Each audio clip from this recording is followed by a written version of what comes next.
Hello, everybody. Welcome back to part 4. Part 5. Part 4. It's part 5. I didn't count the introduction. It's still part 5. There are 5 videos. That's what's part 5. Yeah, so the first one was listed as part 0. No, it says part 1 introduction. No, it says introduction, then part 1, then part 2, then part 3, which you just did, and now part 4. So, you just finished attempting to murder Bazin. Murder rape. He got top initiative, so he stood up, drew his greatsword for his move, And then I got a phone call. and then you got a phone call. But we're back to find out if Sherry's character, Kyron, dies. Cliffhanger.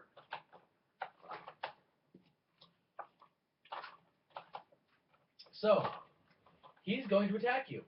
Only good thing is, he doesn't have any distinct advantage nor disadvantage on you at the moment. One big downside is the fact he has a +5 to hit. What is your character's armor class?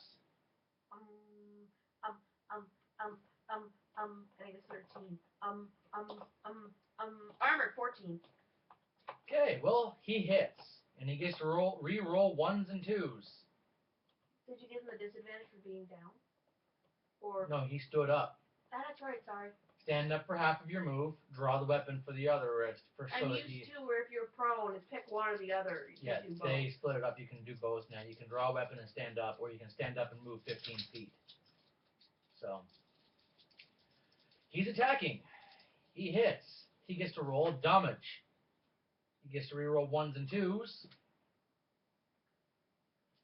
Looking at 6, 7, 8, 9 damage. Ow. Is your character still standing? Yep. He is going to action surge to take an extra action and slash you again. With the +5, that's a hit. Reroll 1s and 2s. That's not a good sound. That car will take a level up. 11. +3, 14 damage. And now he's going to second wind as his bonus action. 14 plus 9 is what? 14 plus 9 is 23. I'm -2. Okay, you're just at 0 and unconscious. And he regains 8 hit points, bringing him up to this. At least everybody knows where my good berries are. Oh, I need to roll how many of those I got. Give me a sec. I only have 1. So, Kyron is now down. How many hit points do you have in total? 21. 21. And after Kyron, it goes to Tybalt. I have 9. I have But 9 good berries. it's your turn, so roll a d20. 10 or higher. 13. 1 point in the favor of stabilizing. 2 more and you stabilize. Or they could just cram a berry in my face. Yeah, but they have to do it first. Tybalt is directly behind you. Tybalt having the +1. Don't forget he has my +1 living. That's what I said. Oh. He has your +1 living metal scimitar. So Tybalt is going to take a move action and jump over your body while slashing at Bazin to try to end this guy so that way he hits the ground, so that way he can be tied up and then subsequently questioned. So, Tybalt is going to make an attack roll. He is not proficient with scimitars, unless a scimitar is classified as a simple weapon. I think it's classified as a martial weapon.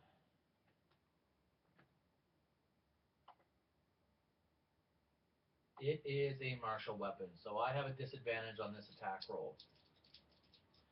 But the good thing is, I do have a plus. I'm not proficient in it, so I have a +4 in total. It says its damage is 1d6 plus 3. 11 and 11, so either way I get an 11. And that's a 15 in total, so what is Bazin's unarmored armor class? He doesn't have a shield, so he just has a 12. So that's a successful hit. What's the damage on the scimitar? 1d6 plus 3. +3 is because of your strength mod. My mod's 2, so it'd be +1. So it's a d6 +4 for Tybalt. who hits him for 5 damage. How's that 5? 4, oh wait, plus 4, 8 damage. Thank you Sorry. for correcting that. Tybalt hits him for 8 damage. He's still standing. And after Tybalt, it goes to Chasen from a distance. Acid Splash. Acid Splash runs the risk of hitting Tybalt because it hits all creatures within 5 feet, and that could also hit you. And if it hits you, you immediately get a death save. I was about to give you 2 because that's only on a critical, so I just flipped you off. You're welcome, honey. So let's go minor illusion. Of what? Me getting back up and plumbering? What the fuck? What is plumbering? Plumbering! I don't know. I'm gonna cast. No, that has to be within 30 feet. I'm not within 30 feet. So yeah, I'll do Firebolt. Is that a magic card? I think it is. It's also a first level, zero cantrip that does a D10 damage up to 120 feet. And it doesn't have a risk of hitting you. Otherwise, I would do the acid splash, but the acid splash would hit you and give you a death point. Firebolt. You hurl a bolt of fire at a creature object within range, make a ranged attack. So he's just going to sit there, conjure a small little bolt of flame, and throw it over at him. He only has to hit an armor class of 12, and he has a +5 to do so. That's a successful miss. 5 plus 5 is 10. Fuck. I might get 1 point. Yeah, Firebolt, it is. Firebolt deals 2 damage to target player or creature, and you can flash back for 5. Not bad. Nicely done. Nerd! After Jason goes, You married me, so you have to it deal goes with to me. Bazant. This is the downside. Take 1 extra action per turn. So, he is going to take... do I want to do that, or do I want the shield? Shield will give him an armor class of 14. Nope, I want the re-rolling of 1s and 2s. He wants to take Tybalt down. So he's going to attack Tybalt with the Greatsword. Tybalt has an armor class of 14. That's a hit. Reroll 1s and 2s. Keep him the second time. 5, 6, 7, 8 damage to Tybalt. Tybalt takes 8 damage. Bringing him down to that. Then we'll take the action surge to attack him again. That is a definitive hit. This is not looking good. Ooh, this is not good for Tybalt. 11 plus 4, 11 plus 3, 14 damage. Tybalt goes to -4, or in D&D 5th edition, 0 hit points. I need to check give me a second. Don't roll quite yet. I need to find out how many times he can do the second wind. Is it just once per combat? Once per day? Once per whatever? Second wind. I know.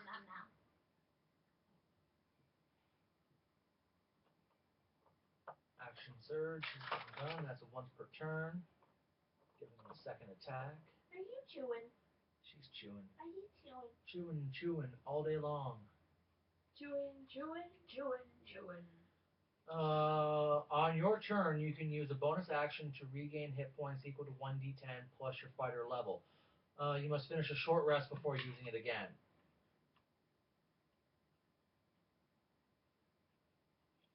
So he can't use his second wind. Oh, wait a second. Tybalt's still standing. On your It wasn't meant to be that loud. On your turn, you can take 1 additional action on top of your regular action and a possible bonus action. Once you use this feature, you must finish a short rest before you can use it again. Starting at 17th level, you can use it twice before a short rest. Tybalt does not drop because he doesn't get hit that second time. So now it goes to your turn. Make your roll. Complicated Rube Goldberg roll. I can't see it. It's a 9. Please roll over here so I can actually see. It's a 9. That's a fail. It's a death point. So you have 1 success, 1 failure. After you, it goes to Tybalt. Does Tybalt want to try using the scimitar again? It does decent damage, but he also has a spear on his side and a mace. He's got a better chance of hitting with the mace, but the scimitar can do a little bit more damage. As will the longsword. The longsword gives. Well, roll a d4 and see what he uses. So use the scimitar. A +1 to hit is a boon in his favor. Disadvantage, he misses. After Tybalt, he's going to drop it and draw his mace. So that way he actually has a weapon he's proficient with. Then it goes to Jason's turn. Firebolt. I miss. Son of a bitch. I'm also going to take a moment and move 30 feet off to the side and on an angle so that way I'm not quite as far away. And then it goes to Bazant's turn. Bazant is going to attack Tybalt. For those of you watching, if you've never seen this before, that's the sound I make whenever the enemy rolls a natural 20, and I don't want them to. That can be cute. Nope. So he successfully hits Tybalt, and he gets double damage. So 4d6 damage dice, re-rolling 1s and 2s. 10, 18, 21. Oh, fuck. 21 from 10 is 11. He has 18 hit points max. That almost kills him outright. There's a deep, gushing wound across Tybalt's chest. Even hit part of his neck. He's not going to live much longer. You can actually see the arterial spray. I can't see shit. You're effectively almost dead. Same as Tybalt. And it goes to Okay, I'm sorry. Tybalt's turn. Give me 1 second. Tybalt has a death save. Fuck. Goes to Jason.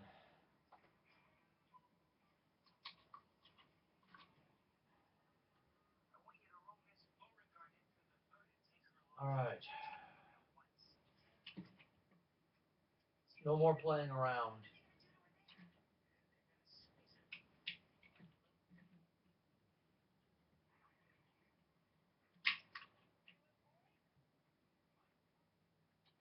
Jason is going to actually use real magic.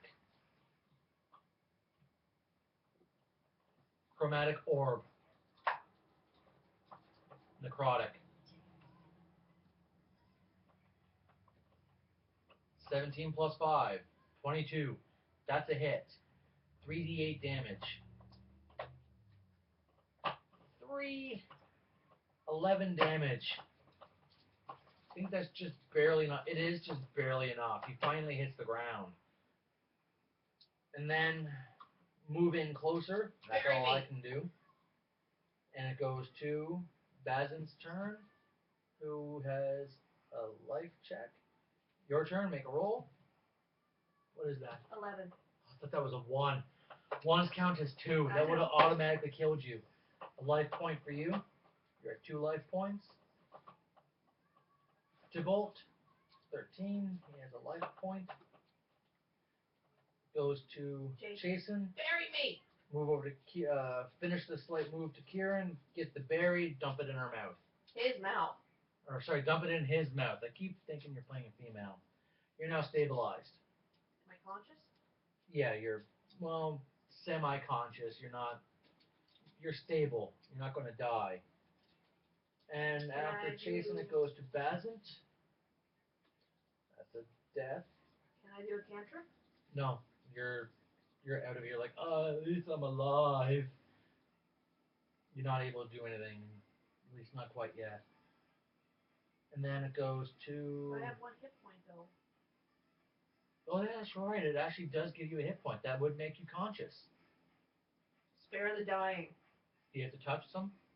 He's next to me either way. That is true. He is. So yeah, and that spares Tybalt. That Which stabilizes instantly them. stabilizes them. Which instantly stabilizes them. And then after your turn, Tybalt stabilized. It goes to Chasen, who's grabbing another good berry from your pouch and going over to Bazin for his turn. And then it Tie him goes. up first. Hmm? Tie him up first. He doesn't have time. He could die before he gets tied up. Goes to Bazin's turn. He's up. Bazin stabilizes. He's not going to die anytime soon.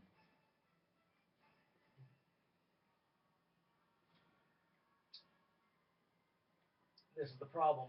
He stabilizes. It goes to your turn.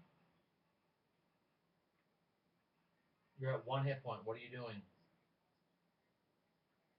Turning Tybalt over to get access to the rope that's on his I backpack. have rope on my bag. Going to grab the rope from your backpack. Can I grab the... He has his attached on the outside. Can I just grab his and go over and tie? You have to unravel it from his backpack. It's attached onto it, so that way it doesn't fall off and unwind. So It'll take your easier. move action to actually get it unraveled from his backpack. Could I attack action and tie him? No, because you still have to get to him. Would mine be easier to grab since it's... No. The most you could do is get your rope and get to Bazin, but not actually tie him. Because you're trying to do too many things all in one turn.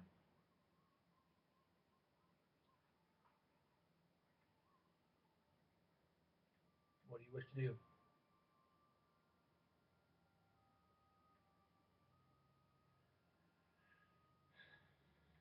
Does Bazin have his bedroll out? Yes. I'm wrapping him in his own bedroll. So you're grabbing his bedroll? Yeah, I'm wrapping him in it. How are you going to wrap him in it? She's down. Yes, so you're going to grab the bedroll. And roll it over. Okay. So you grab the bedroll, and then you go over to him, and then you're going to try to roll him up in it? Yeah.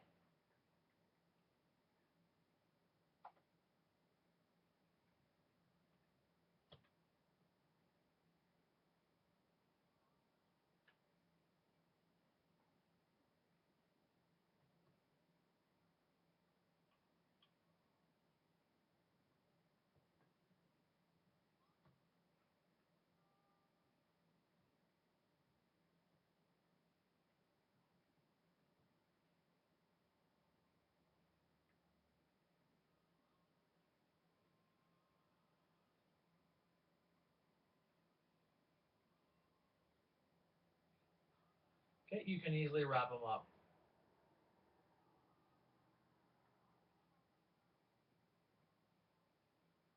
You can easily wrap him up for your turn. And then Chasen sticks a good berry in his mouth, giving him a hit point.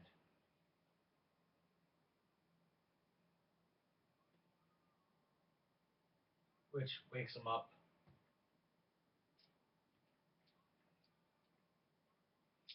Put me on top of him. And after he wakes up, with you on top of him, and he's partially wrapped up in a bedroll, as much as you can be with a sleeping bag around you, it goes to his turn. He is going to attempt a strength/athletics check to break out of this. It can be opposed. It's opposed by your check. So, do you have athletics? No. So just roll d20 plus your strength modifier. 13. He beat you. He gets free of it and stands up with his blade. That's his turn. After Bazin goes, it goes to your turn. He looks down at you. You fucking bastards. What the hell?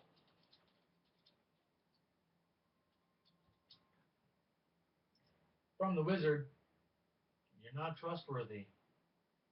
So you kill me? What are you doing? far away is my scimitar? Your scimitar? Oh God, 10 feet. Excuse me? She wants the bottle. She's letting the person know. About 10 feet from you, if that, you can easily grab it and get back over and attack. Is Tybalt up? He's stable, but he's not up.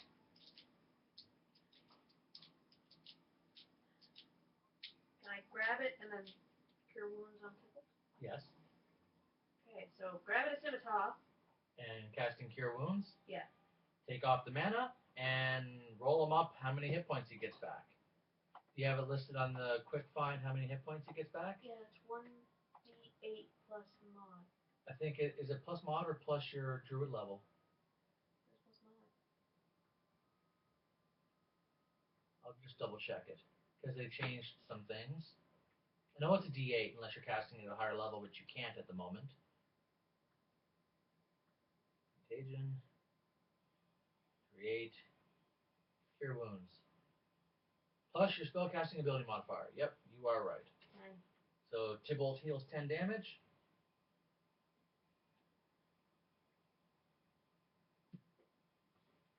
I'm the only one here that has. Tybalt is at 10 out of 18.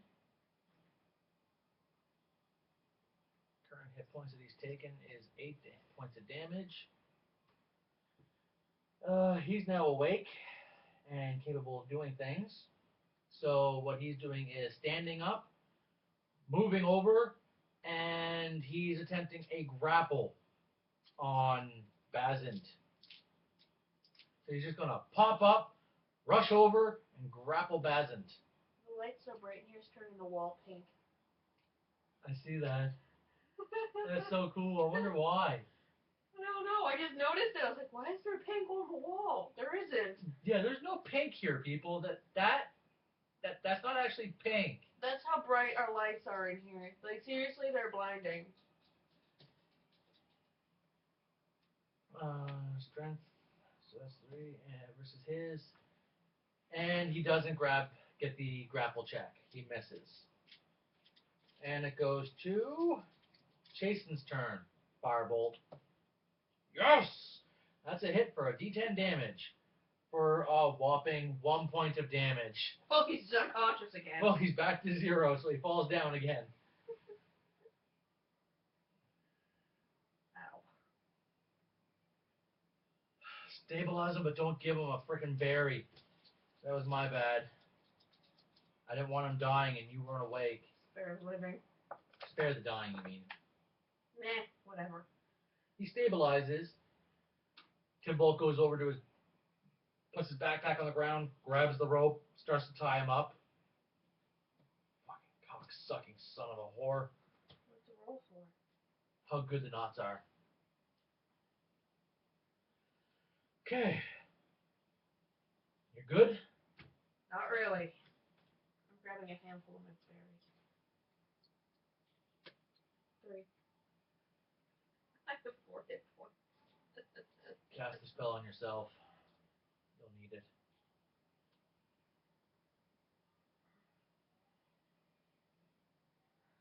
Jason, were you hit?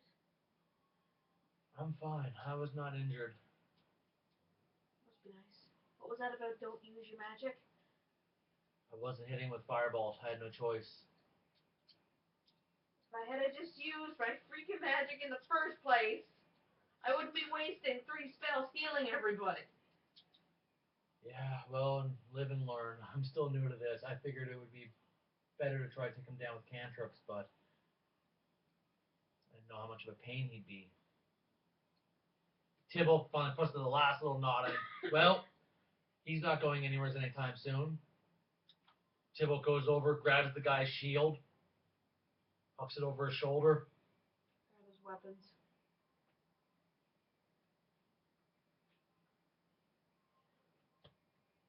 He has a great sword and another long sword. Well, I say while we wait for him to become conscious,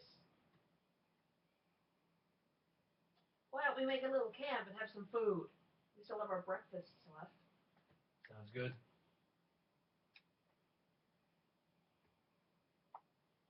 Can I heal myself during that hour? Do you want to just like tend to your wounds for that hour instead? Yeah, you can. Save you from casting a spell. Now, if you tend to your wounds, you can roll up to your maximum hit die and add your con mod. So you can roll one, see what you roll, then choose to roll the other one or not. You are a second level druid. Druids have a d8 hit points, right? So you can either roll 2d8 right now, or roll 1d8, see what you get, then make a decision if you want to roll the other one. You won't get them back till you finish a long rest. So Then you'll get half of them back. It'll take you 2 weeks to replenish both die if you use both.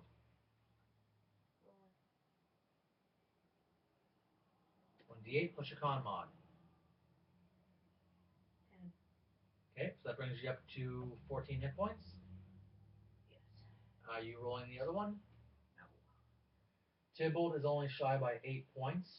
Tybalt will roll his, he'll tend to his wounds as well. He gets a d8 plus 2. He gets back 9. So he's only taken 1 point of damage at this point. I'm passing Tybalt a good berry as well as myself so that it closes all our wounds. He'll pop it. Which gives us each one more hit point. And Chasen is doing arcane recovery for that hour while you guys tend to your wounds. Once a day, recover 1/2 of your level in spell slots. 1/2 of my level is 1, so I recover 1 full spell slot, so I recover that 1 full spell I cast.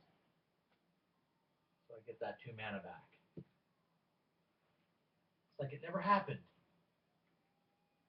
As he just sits there reading through his books, smoking on his pipe for the whole hour while you guys are bandaging yourselves up, and Tybalt is like stitching that wound shut on his chest from where the sword slashed him from the little bit that was left over.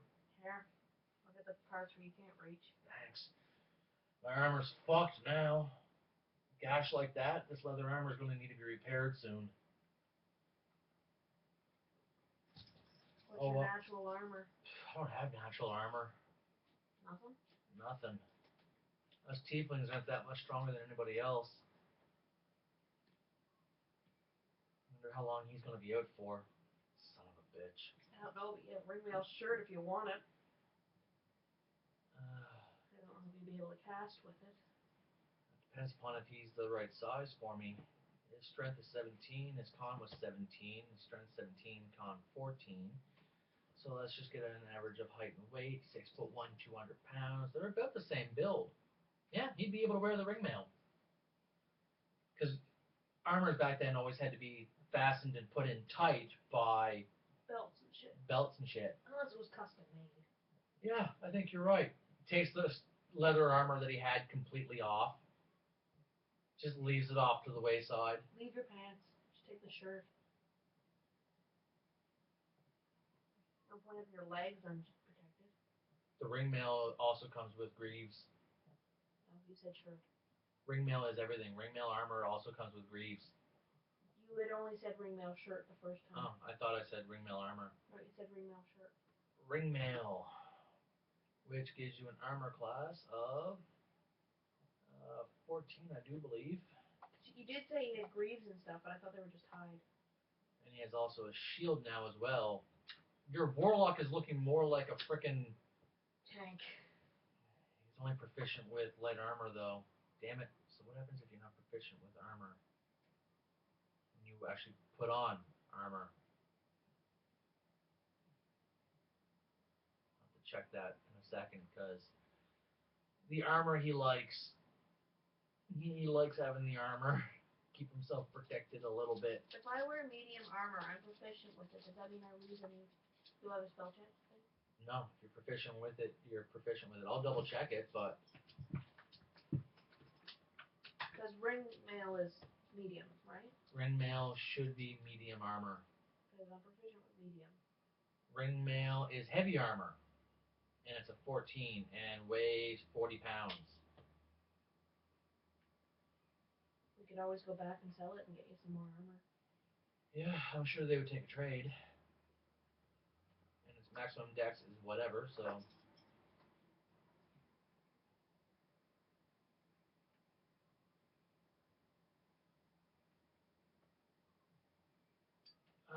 And you are proficient in medium armor. Yes. I have to go over to the feats section. Proficiencies, spellcasting,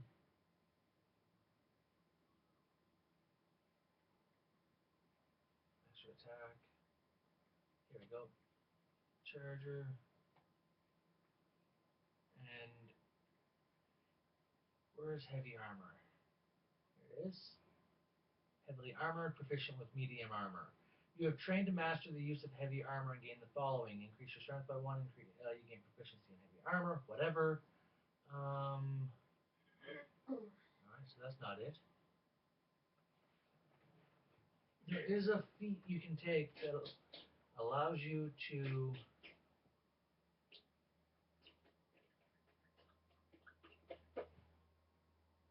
Doesn't like me doing that. sorry for this, people. Still getting used to 5th edition and everything else. Spell Sniper, Skulker, Warcaster, Skill, Tough, Shield Master, Tavern, Sharpshooter, Sentinel, Savage Attacker, Ritual Caster, Resilient, Mobile, Medium Armor Master, Full Arm, Observant, Martial Adept, Moderately Armored, Mage Slayer, Heavy Armor Master, Lucky, Heavily Armored, Wait a Linguist minute. Healer, Lightly Armored. Come on. What armor did Kryson have? Because we looted his body for everything. He had studded leather. Who has it in their bag? Jason, probably. Yeah. Yeah, look up. Jason, do you still have Kryson's armor? I think I do. Wouldn't fit him though. You let out the sides.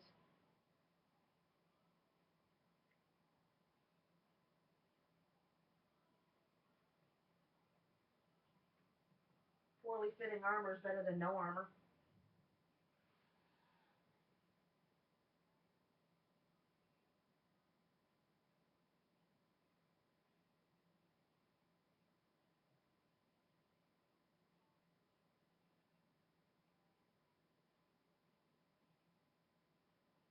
Let's see here. I'm trying to find out if you can actually cast spells while wearing armor. I'm pretty sure as long as you're proficient in it, you can do it.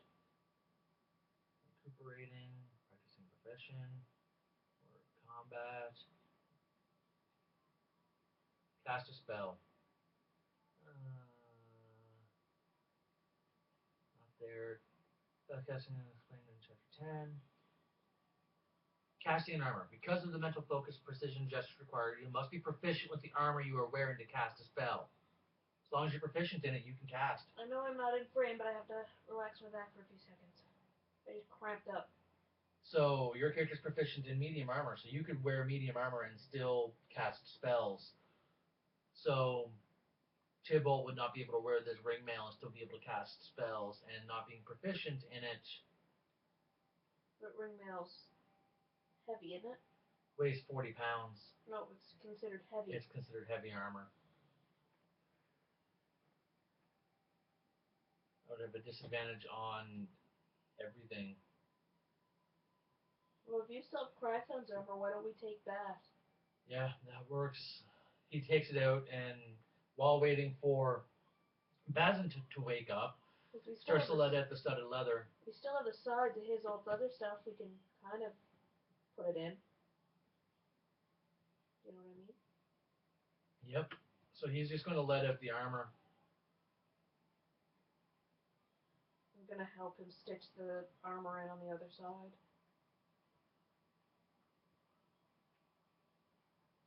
Studded leather is 13. He has ring mail. I take it I'm stuck carrying the ring mail. Yeah, he doesn't have any more room left in his backpack to really hang it all off of it. What's your character's max load on your sheet? 210 pounds. And how much do you currently have? 73. Yeah, you can easily have it hang off of your backpack.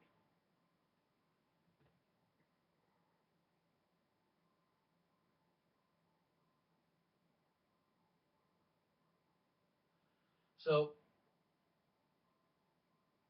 aside from letting out the armor, hooking it up to your backpack, so that way you guys can take it with you, what are you doing? Waiting for Shitface to wake up. It takes him 4 hours. It took you an hour to tend to your wounds, another 20 minutes to deal and fuck around with the armor. At which point, I'd probably just be eating with the rest of the people, with the rest of the guys.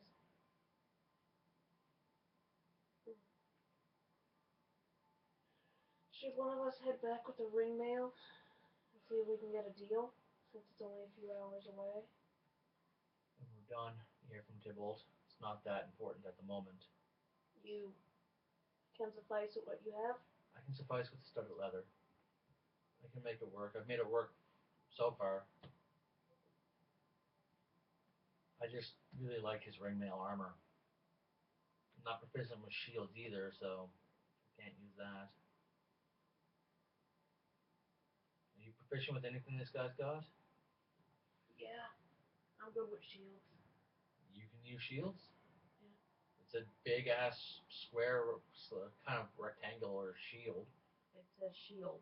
Here, tosses it your way. Catch. I'm good with clubs, daggers, darts, javelins, maces, flails. Make a note on your under your armor section. Shield.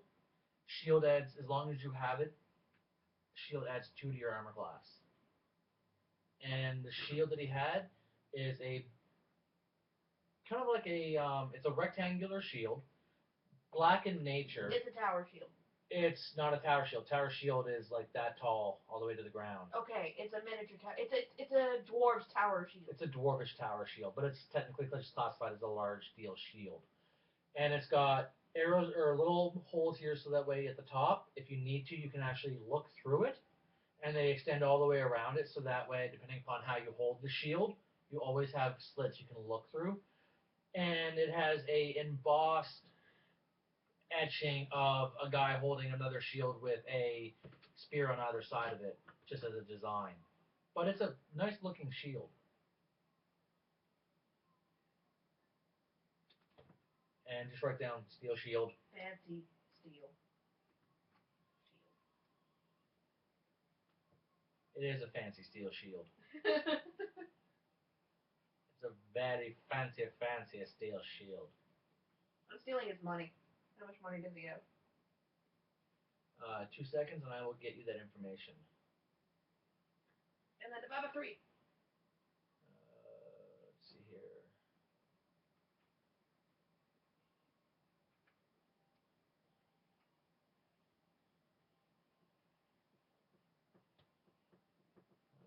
Did I make a mistake on that? I did make a mistake on that. Oopsies. I had the wrong thing. His armor class is actually only 13. As for how much money he had on him, You had it written down. It was like 48 something something. yeah, it was 48, then you got 5. So 3? 53 gold. 53 divided by 3. Well, you put 1, then 2, and then 7. 17.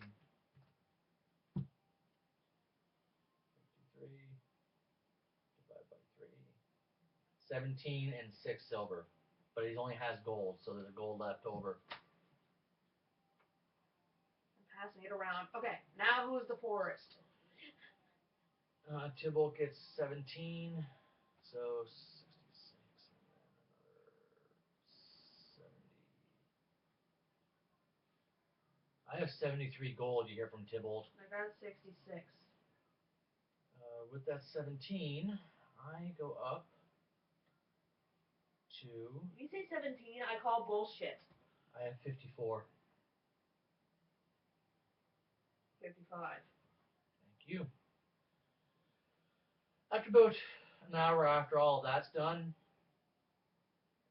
just as Chasen is getting ready to pack another bowl of his pipe, You're gonna run out of tobacco. I still got a couple ounces left. He just finishes packing it. You just see him reach into the little fire and brings up the stick, holds it up with this firebolt. It's cheating. Starts to light the pipe. You hear Bazin stir. Quarterstaff up. Clamps onto the pipe, grabs his quarterstaff, puts his quarterstaff towards him. Tybalt just brings his hand up, covers it in eldritch fire. Bazin's just like, ugh. Ugh. Ugh. You sons of bitches. You're one to talk. You tried to fucking kill me! So did you! Only after you initiated the attack on me. When what the hell did I do? Why did Crython try to kill me? Crython tried to kill you? Don't play stupid. Give me a second here. Let's see how good that is. That's a 12.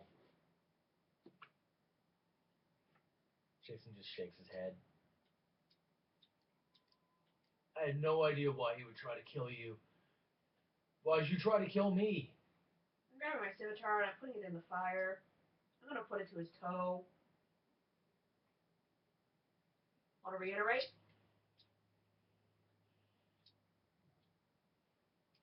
Poke. You're going to be loud. I'll cram your mouth full of stuff. What were you saying before he attacked you then? That I don't trust you. Maybe he was standing up for his friend. Sizzle. Jason just shakes his head no. Ow! Yeah, well, now there's elf brains all over the forest. You killed Crython? He tried to kill me! Do you really think it's wise to have one archer go against 3 fucking casters? All tied up and bound. Alright, fine. What do you want to know? Why? Because you figured out I wasn't trustworthy, I guess. Why aren't you trustworthy? I don't fucking know. Why don't you trust... Ow! Why don't you trust me? Let's see. You're working for the one guy. You're hiding shit in the wagons. You know... What do you mean I'm hiding stuff in the wagons? Why were you always protecting one fucking carriage? One. You didn't care about the other 3. One. Because that's the carriage Sildar told me to protect. Why? Above all else. He said it was worth the most. If anything I had to go, make sure it was not that one.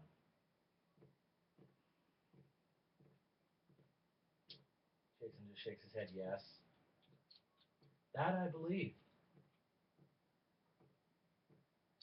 Why did bad shit only ever happen on your watch? Bad luck, maybe? Why did you voluntarily go to look for your friends with a staged goblin attack? What do you mean staged attack? That wasn't staged. Those little bastards actually attacked us. That wasn't staged. I went to try to find Sildar so I could find out what that wagon was so important for. Without you. Why without the druid? Cash in on more money. Find out what they were really up to, and then Crython and I were going to make off like a mint.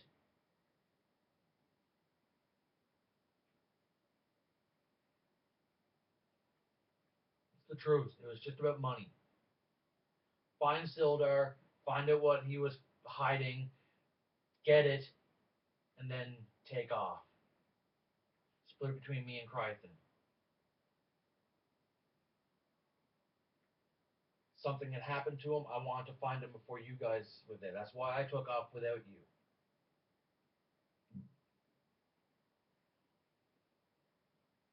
By the way, we didn't try to kill you. If we had tried to kill you, you'd be dead.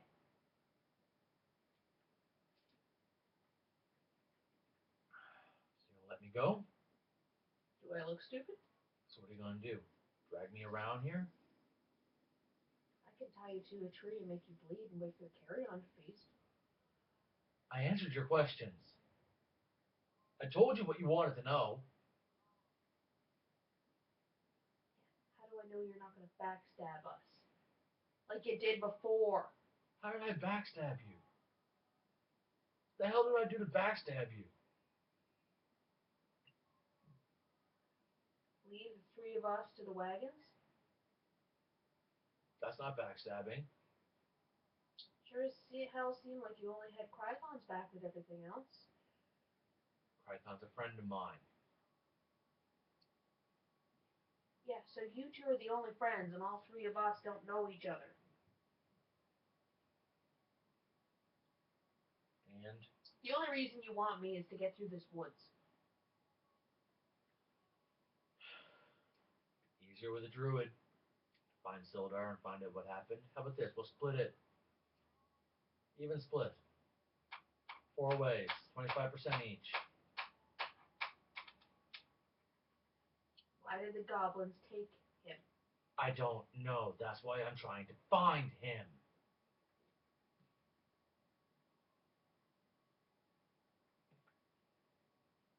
Seems honest. From Jason.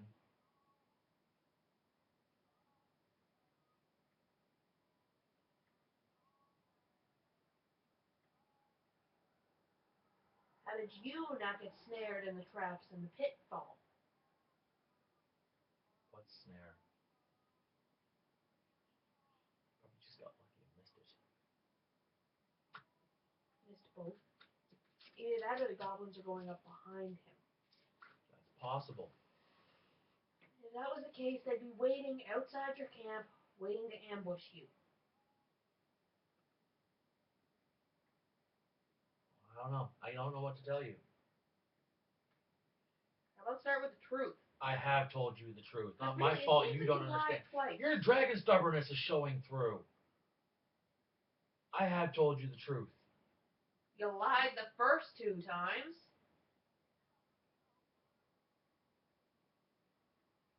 You just see Tybalt grabs his mace.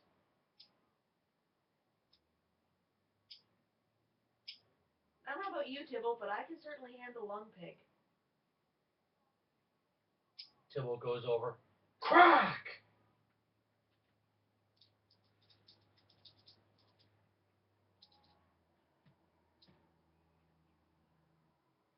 2-2. So I get the advantage.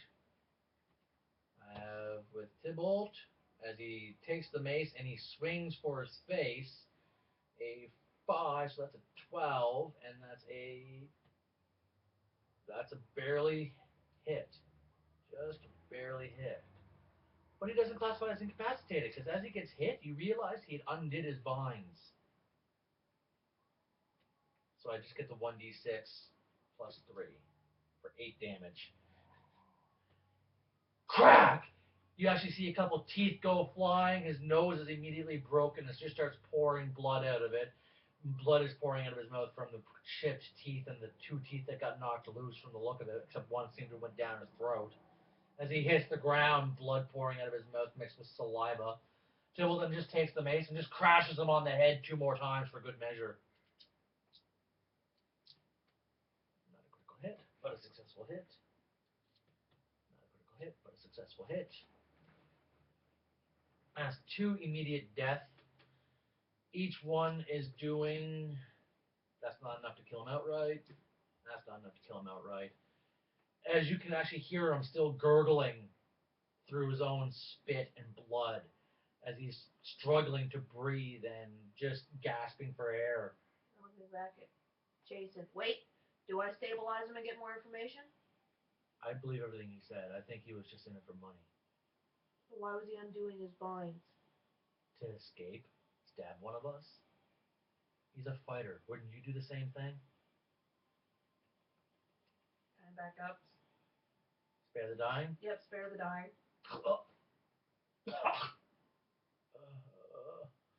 Unconscious again. I'm tying him up this time. Looks up. It's almost noon from Jason. Yeah, well, it's better to go in prepared. Go in where? Do you want me to keep going? What do we do with him from Jason? You hear from Tybalt. Well, in case you couldn't tell, my vote is we kill him. 15 on roll for ropes. 15 plus your dex mod. 2, 17. Okay. That's what you hear from people. Well, you already know my opinion. I say we kill the bastard. I heard right here from how he betrayed us. As he points to the chest where he got slashed open and almost died. I think he's told us all he's willing or able to tell us. I say we kill the bastard. I don't think he's told us all the information. What question are we missing? We hear from Jason. Where are his brothers? Did he know Sildar? Sildar would know about. Sildar would know about the brothers of Gundren, but not necessarily him. Remember, he doesn't know Gundren. He knows Sildar, and Sildar knows Gundren. If we want to find Gundren's brothers, we need to find Sildar.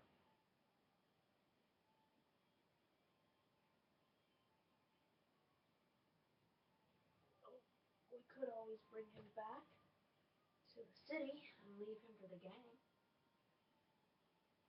To what end? We have no evidence of his betrayal. We don't. The town would not do anything.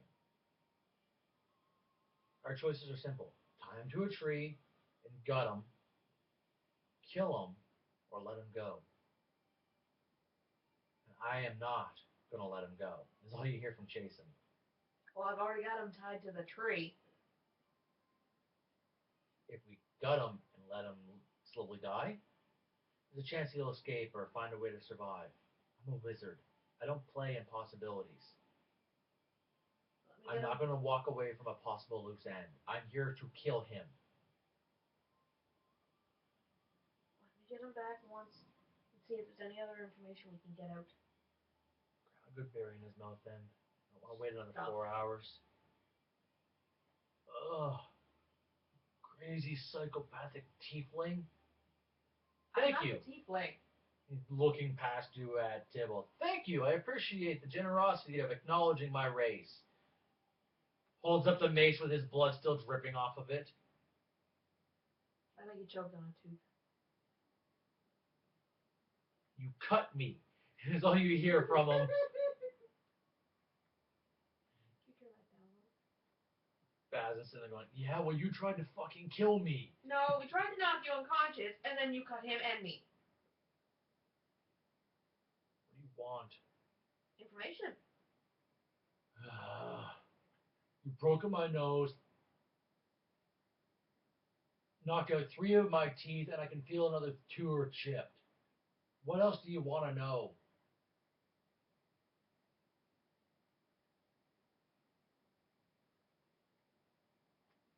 Why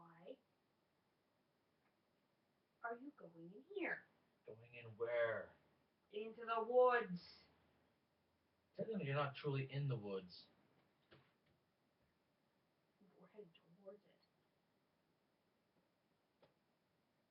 You were following a trail.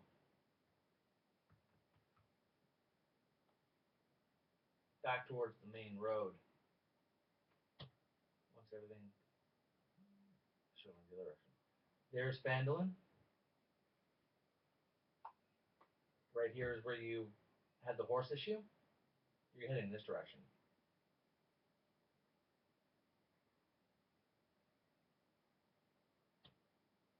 You're heading back towards the high road, the main road.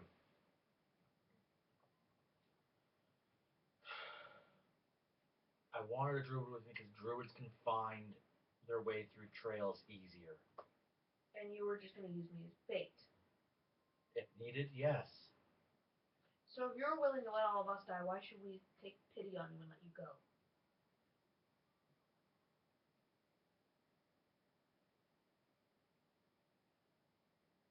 Because it hasn't happened, and it was only for money. You've already taken my armor, taken my shield, taken my weapons, most likely my gold.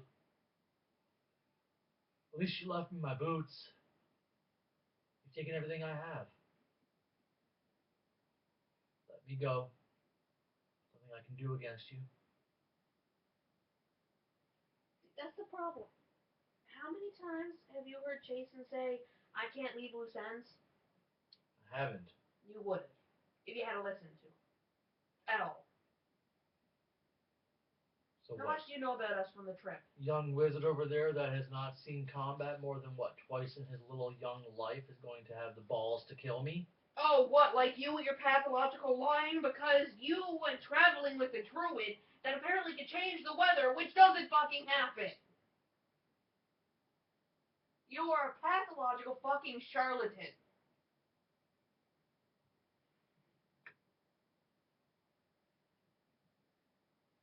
How much do you want to make a bet? You could make it in a fucking security net of your little fucking artillery of whatever fucking city you came from, and you got shunned just as bad as the ugly-faced elf.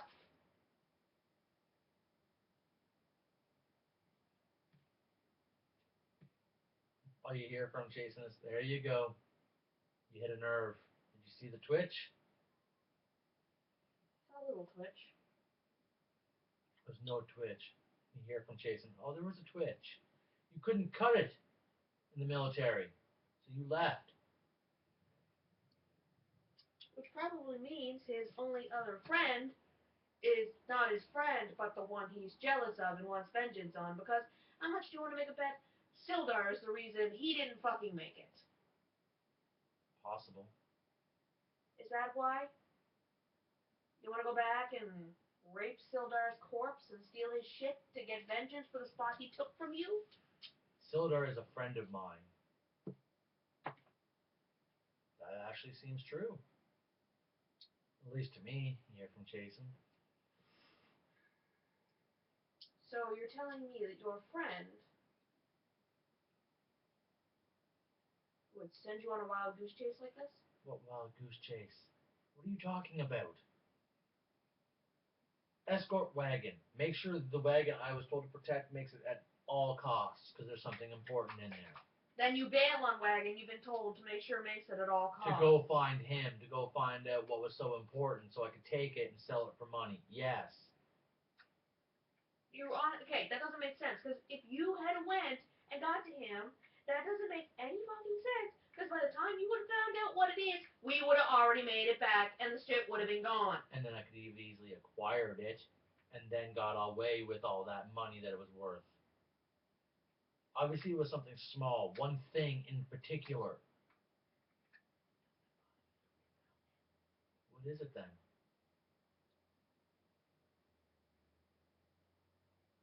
You didn't find it. You hear from Jason. Well, I've heard enough. No. We're losing daylight here, Kieran. Yeah? He pulls out just a piece of parchment. You know how he ripped the piece? He pulls out the other ripped piece to make it look like he's holding up something of value. Yeah, we didn't find it at all. He folds it back up and hands it over to Jason. Takes it. Minor illusion. A little map. There's an illusion of a map on it. Don't know to what yet, but a map. And from the location, only a few miles from Phandelver. In a false pot bottom. Folds it up. All right. I'll help you get it. We'll split whatever we find. We already have the map. I'll help you get it then. Get what? Whatever it is, whatever it leads to, I'll help you fight your way through the defenses and. Which means you know there's defenses. No, I'm assuming there's defenses. Not all maps have defenses. Most things do. If I go to a cartographer, he's not going to warn me of the defenses of the roads. No, but there's usually, if it's a map, that means there's either defenses of some type, whether it be artificially made or by creatures moving in. There's always something you need to fight your way through. Listen to the bard tales. There's always something. Yes, the exaggerated bard tales. You hear from Jason, I'm done negotiating with the dead man. We got what we need. You can give that bear you summon feed. Just kill him. Come on, you don't need to kill me. I'll help you. I swear. Fine, I'll take 20%. I'll take less than a quarter of it. You don't deserve anything. Jason grabs a dagger, goes over. We got what we needed. Aim for the vitals. Rips the head back by the hair. The guy's struggling like crazy. Actually breaks the bonds and is going to try to start an initiative. Which I will just reuse the same. I'll actually re-roll the initiatives. Because he just breaks the bonds because of fear and adrenaline. How do you break through all my rope? Loosened them enough and got his way out. He made his athletics check, which was higher than your check. His initiative is a whomping 6. 15. 15. And Tybalt has a 12. You go first. I have my scimitar. Yep. Is Run Jason completely blocking me? Yes. Can I swing around Jason's side? So that if I hit Jason with my arm? You'll have to move a little bit so that way you can get it, but you'll be able to attack Bazin from his side if you do. Because I don't want to hit Jason with anything more than my arm. You can attack him, but you're going to be at a disadvantage due to the fact that Jason and Bazin are in the same square. So, roll and take the lesser of the two rolls. A fumble means you hit Jason. Not a fumble. What do you have? 5 plus what? Plus your proficiency bonus, because you're proficient with scimitars, and your strength mod, so plus 5. 9. A 9 will not hit. No, wait, 10. A 10 will not hit. And then it goes to Tybalt's turn. Too many people in the area. Tybalt can't do shit. So magic it is. Eldritch Blast. Disadvantage. If it hits me, I'm going to be pissy. 18 or an 18 plus 5. Either way, he hits. For a whomping 1 damage, but he only has healed 1 point, so it's still enough to knock him unconscious and send him back 10 feet, smashing his head off the back of the tree. Jason then rips his head back and stabs him in the throat with a dagger. 3 times, just to be good and damn sure.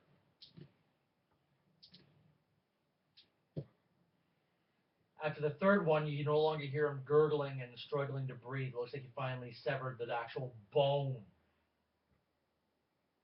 Takes the dagger out, wipes it clean on Bazin's tunic, puts his dagger away. It's midday. Let's keep following that trail, see where it leads. Obviously, it leads to wherever they took Sildar. He had a point, though. Let's take his boots.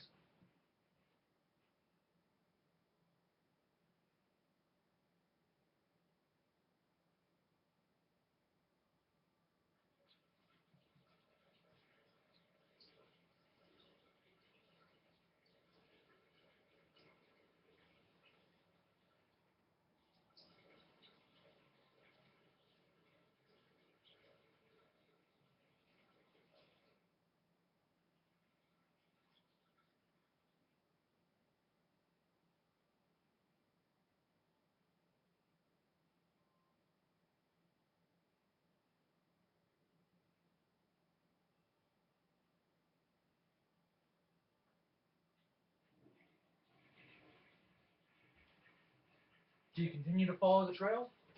After I take his boots and hide his body. Okay. Wait, we need some proof he's dead. You can see that Jason looks like this is the first time Jason's ever had something like that happen, because he's still visibly shaking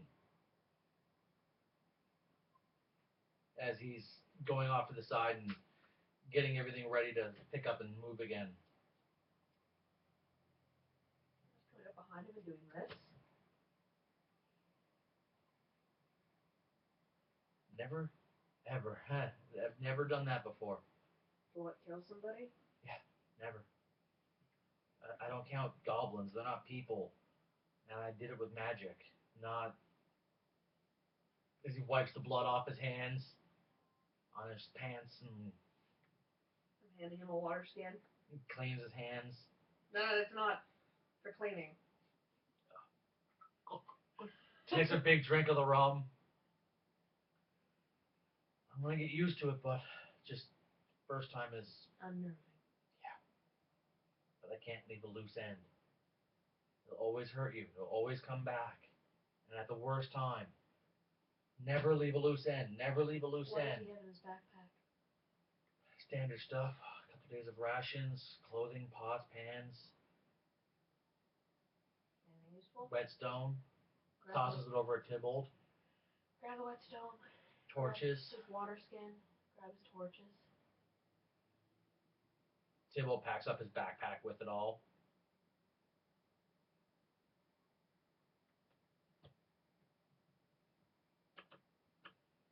All right.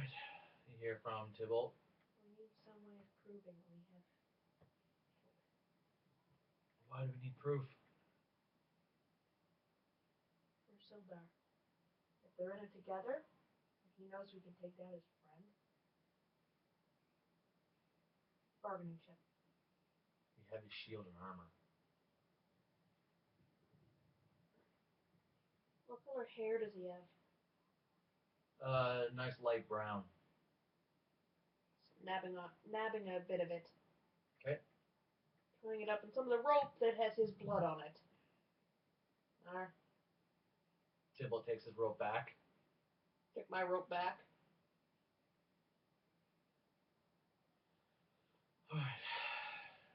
Kieran, can you keep following? Leading? Keep on that trail.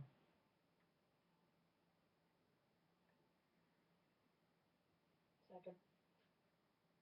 I'm going back out a little bit. I'm drawing an oak leaf in the ground. Okay. I'm putting an oak stick back on it.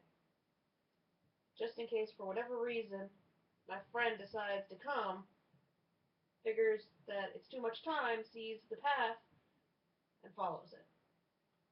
Smart.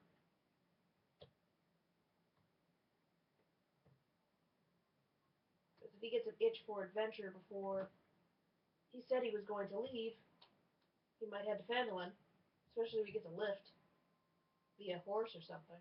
Yeah. Oh, horse without wagons at least. Yeah. He sees the scuffle. He's gonna go, shit, where's my friend? Follow your tracks. Exactly.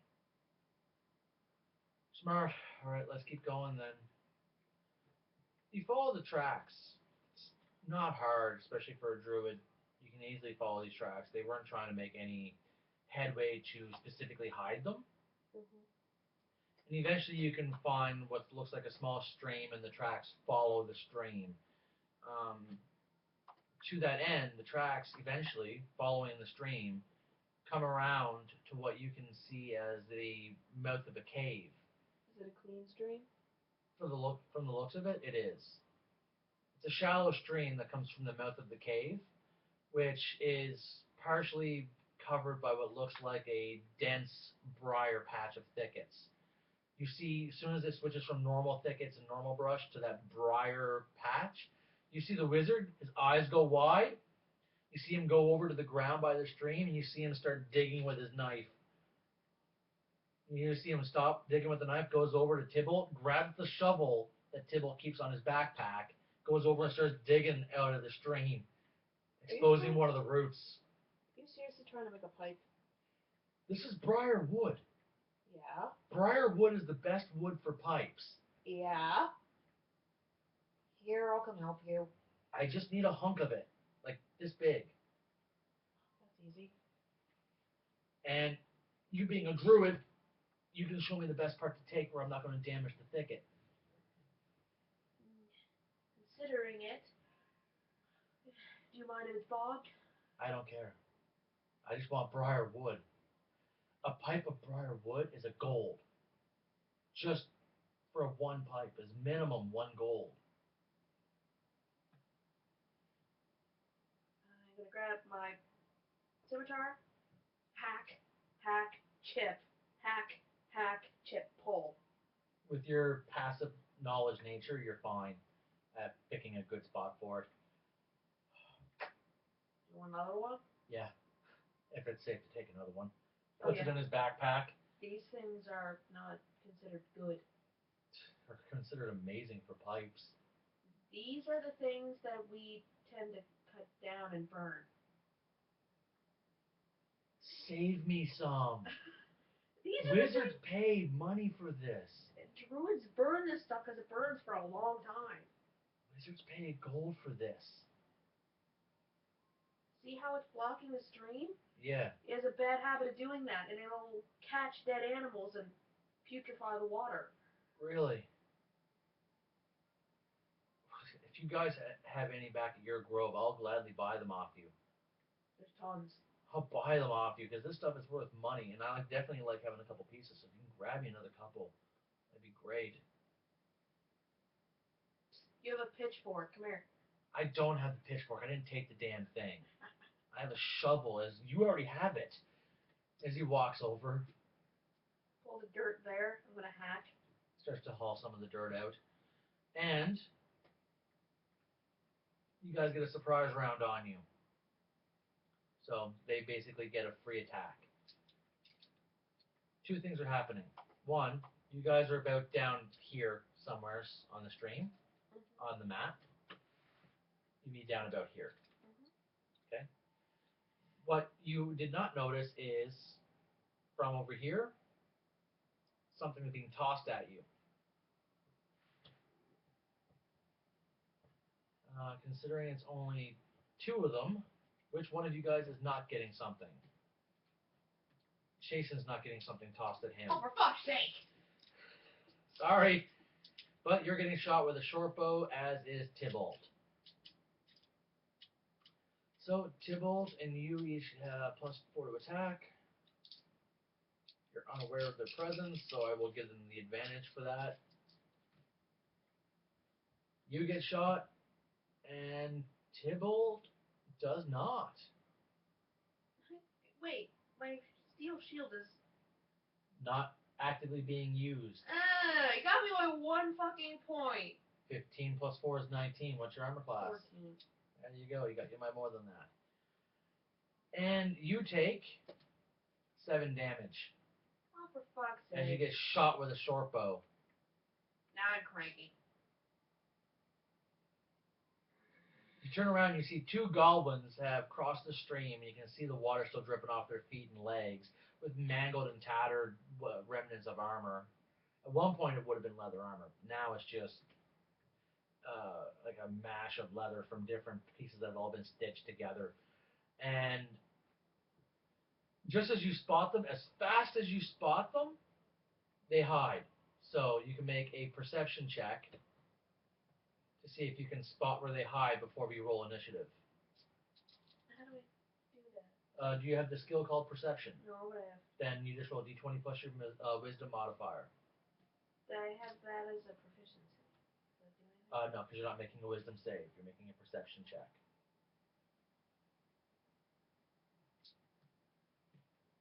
22.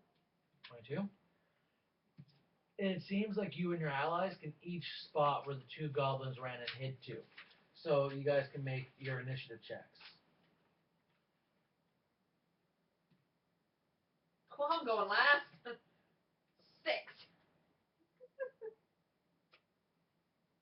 6. With bonus. Ouch. Jason has a 22. Tybalt has a 20. And the 2 goblins have a 6. What's your initiative? What's your dexterity modifier? 2. 2? Theirs is 2. So you guys literally go at the same time. Well, we roll for the fraction of a second. 14. 17. Okay. So, Jason goes first. He sees where one of the goblins hid to. So, Jason is going to duck and use the thickets as partial cover. And fire a firebolt. Or no, that'll set the thickets ablaze. No, they're underwater. They're going across the stream, remember? Not the ones that they hid in over here. Oh. This is where one of them hid, right here. He will fire an acid splash at that one. No risk of setting the thing on fire and making more people alerted to us. What is my range on acid splash? 60-foot range. And I am hiding effectively here, so 5, 10, 15, 20, 25, 30, 35 feet. So he's within range, and it's a dex save or take d6 damage. Dex save 13, and they don't have dexterity proficiency for saving throws. So 13, he makes it, so he gets half damage.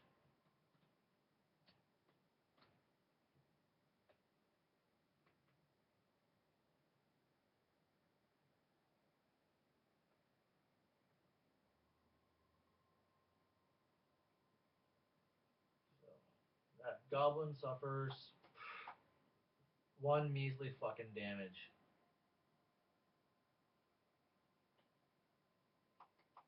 That fucking sucks. After chasing, it goes to Tybalt.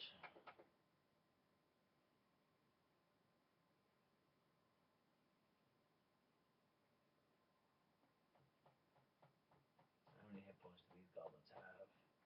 Come on, computer. I'm not going that fast. Catch up with me. They each have 7 hit points. And one of them takes 1. Okay. And it goes to Tybalt's turn. I'm seeing if there's. I'm doing a little bit of research, see if there's any fucking cantrips. Well, you need Spare the Dying so that way you can actually heal people. Yeah, but can I have more than 2? No. Never. Until you get more cantrips when you level up. Because in old editions. Level 2? No. When you get higher in levels, you get more. And previous editions, cantrips cost spells per day. Now they don't. They're at will. Every turn you can use them. They're what you're supposed to use every attack. They're your bread and butter. They're how you should attack until they're not relevant, and then you use actual spells. That's why cantrips get stronger as you level up, so that way they're always semi-useful. Do you know what I mean? You get an increased amount of hit dice, so that way you can actually rush in and, do damage. And Tybalt is going to take his bow and shoot at one, despite the fact that he has a disadvantage because he doesn't have the thing, but he's thinking a goblin shouldn't be that hard to fucking hit.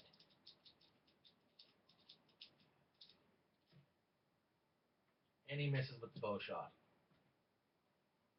That's Tybalt done. And then it goes to the 6s. Kieran?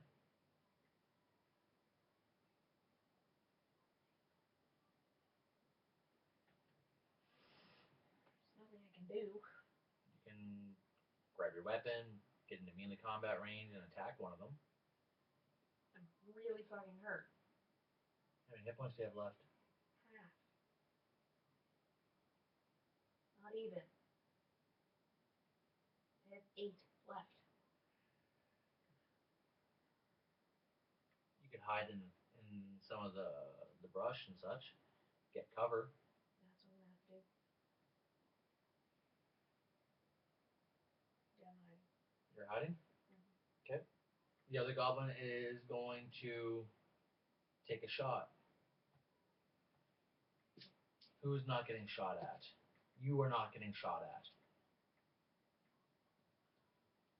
And +2 to the AC of Jason because he's got cover.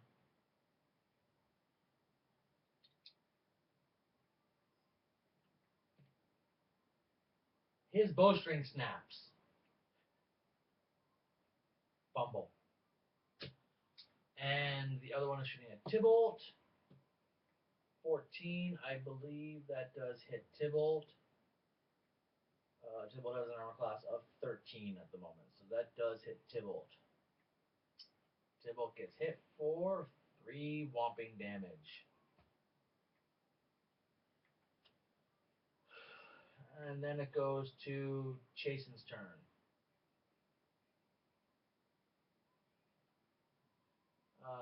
Not going to take a move action. Going to take a attack action, or the move action to speak.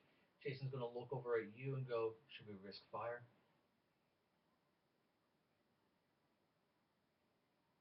I'm a druid. Which way is the fucking wind blowing, and is it dangerous? It's not dangerous. It's just alertness. Fire ignites the thicket. It's going to make a lot of light, decent amount of noise.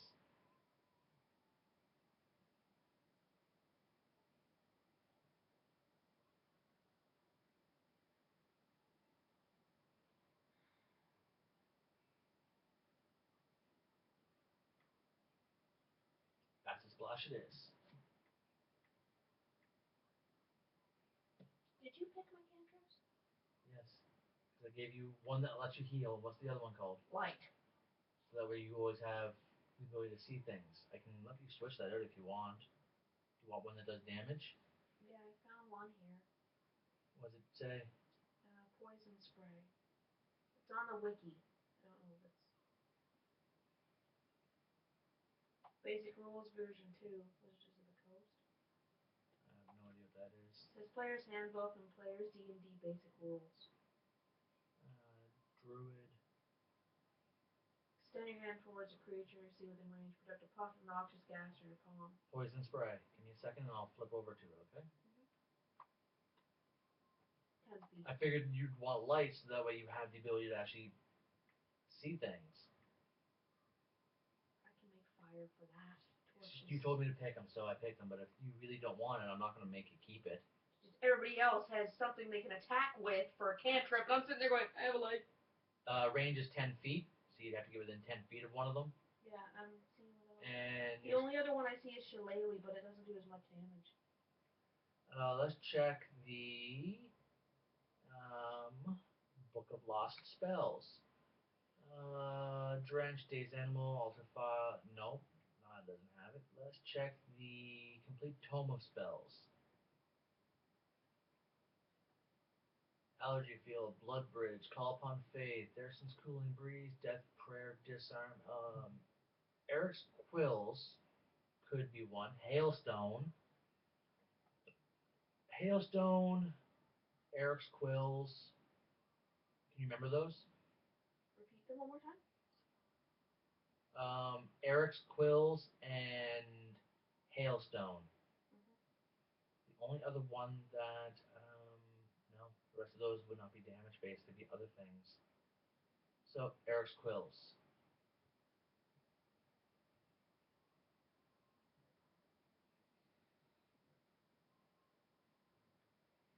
Erase Eric's Quills. 30 feet, lasts for a minute.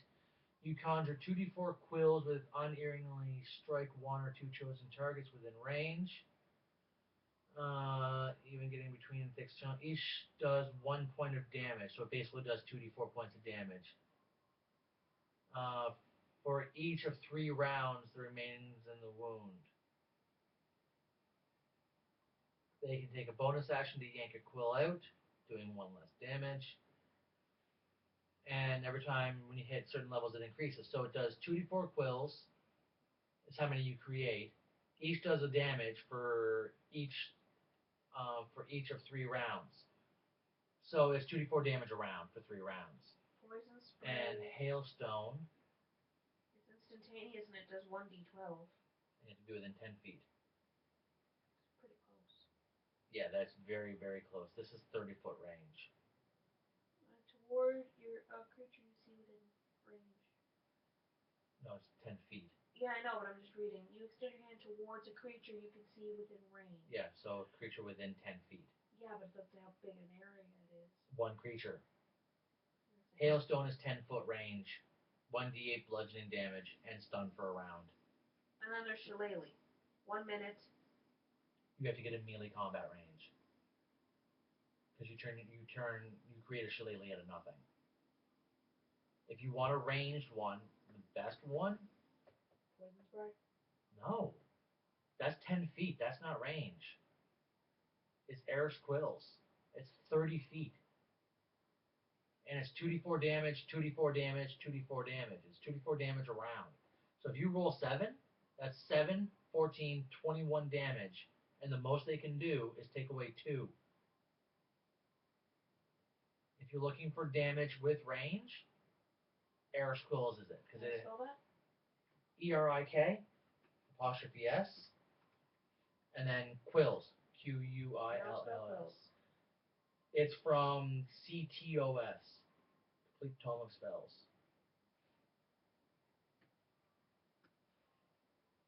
It's a 30-foot range, lasts for up to a minute.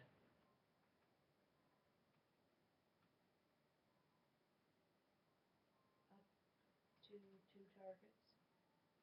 Strike one or two chosen targets within range, each getting in between the chinks of armor. Each does 1 point of piercing damage for each of 3 rounds and remains in the wound. But it's only 1 point of piercing damage. Doesn't Per quill. So you go, boom, 4 damage a round. But if it's only 1 point of piercing damage. Per individual quill. Yes, but... What's your problem? It doesn't tell me how many quills I get. 2d4. Right here. You conjure and throw 2d4 long quills. I said it 3 times. I didn't hear 2d4. I kept hearing 2 point for some reason. You conjure 2d4 quills. Right here is 7. 7 damage for the first round. They pluck 1 out. 6 damage. They pluck another 1 out. 5 damage. It's a really awesome spell for a fucking cantrip. And you can stay at a decent range. 30 feet. It's not like 120 feet or anything, but you're a druid, and those are more in lines with wizards and such. So, whose turn was it? I just... Yeah, he just lost his bow because it snapped on him. Yeah. And it goes to the other one's go. And he said, can I risk fire? And I said, no. And he said, acid splash. Yeah, and he missed again. And the goblin took 2 points of damage, bringing it up to 3. Come here. And the other goblin gets to go, and he is going to attack Tybalt, is who it was he was attacking. And his bowstring snaps as well. And then they're both going to hide and move. So you can make a perception check if you want to keep track of them. I need to roll a perception check. Well, put her down then.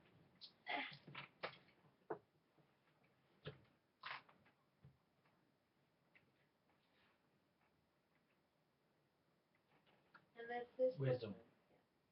Person. 20? 20. You can see them. It looks like Chasen and Tybalt have lost sight of the little goblin bastards. And it goes to the top of a new round. Goes to Chasen's turn. Son of a bitch! Why does that keep falling out of my goddamn hand? Because you keep playing with it. You know, pointing at the blatantly up. Shut up, woman. God. You're bad. Goes to Chasen's turn. He's looking at you going, where the fuck did those little bastards go? That'll give him an advantage since you pointed in the area. Yep, he spots the one that he's looking for. And he doesn't care. He looks at you. I don't care anymore. Firebolt. Fire a bolt. No, I have to. Burk. Critical hit. That's awesome. 2d10 damage. 15 damage. Only have 4 hit points left. Takes it to negative 11. That is an outright kill. So that goblin gets completely incinerated. That goblin hits the ground as a charred pile of skeleton and charcoal. Tybalt is Eldritch Blast. Tybalt is going to take an advantage roll because you pointed him out and try to find the other one, which he still can't do. Watch the little bastard go! Tybalt's going to move into cover. Can I go? Yep. I'm going to try my new quill thing. I'm going to try my new quill thing! You are 5, 10, 15, 20, 25. You are just barely within 30-foot range. 5. See? 5. That's a 5, Joe. 5. I see the 5.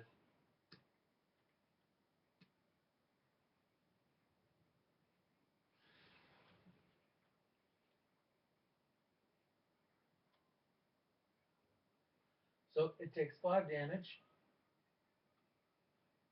Because he doesn't have any resistances to piercing damage. Next round he'll take 4 if he takes and rips one out, which he can do as a bonus action. And then he'll take 3. I swear to God, I'm just shitting quills out of nowhere. And it goes to that goblin's turn, who is leaving his cover and moving effectively a full-blown run. So he's taking a move and then a dash. And Did you turn moving. the heat up when you went out there? It's sweating. Earlier when you said you were cold. It's not my fault. I'm not a mind reader. I'm female. 5, I'm allowed 10, to have heat flashes. 15, 20, 25, 30, 35, 40, 45, 50, 55, 60. Yeah, that little goblin for his turn takes his move action, and then he takes his dash action, and he bolts it into the cave. He runs into the mouth of the cave, and is quickly engulfed by the darkness there within. And you lose sight of him. That's not good. Well, he's just alerted every single one of them that were here.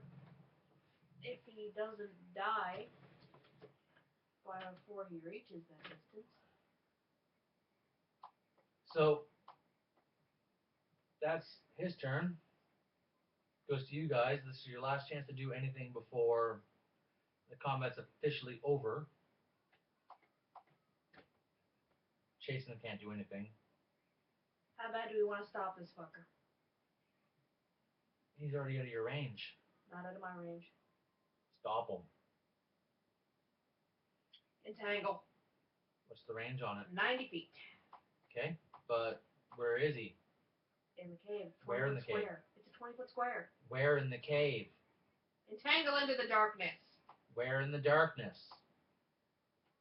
Oh, Do you have dark vision? No. Then, from your perspective, I'll show you how far into the cave you can see. You can see from your angle and perspective to about here.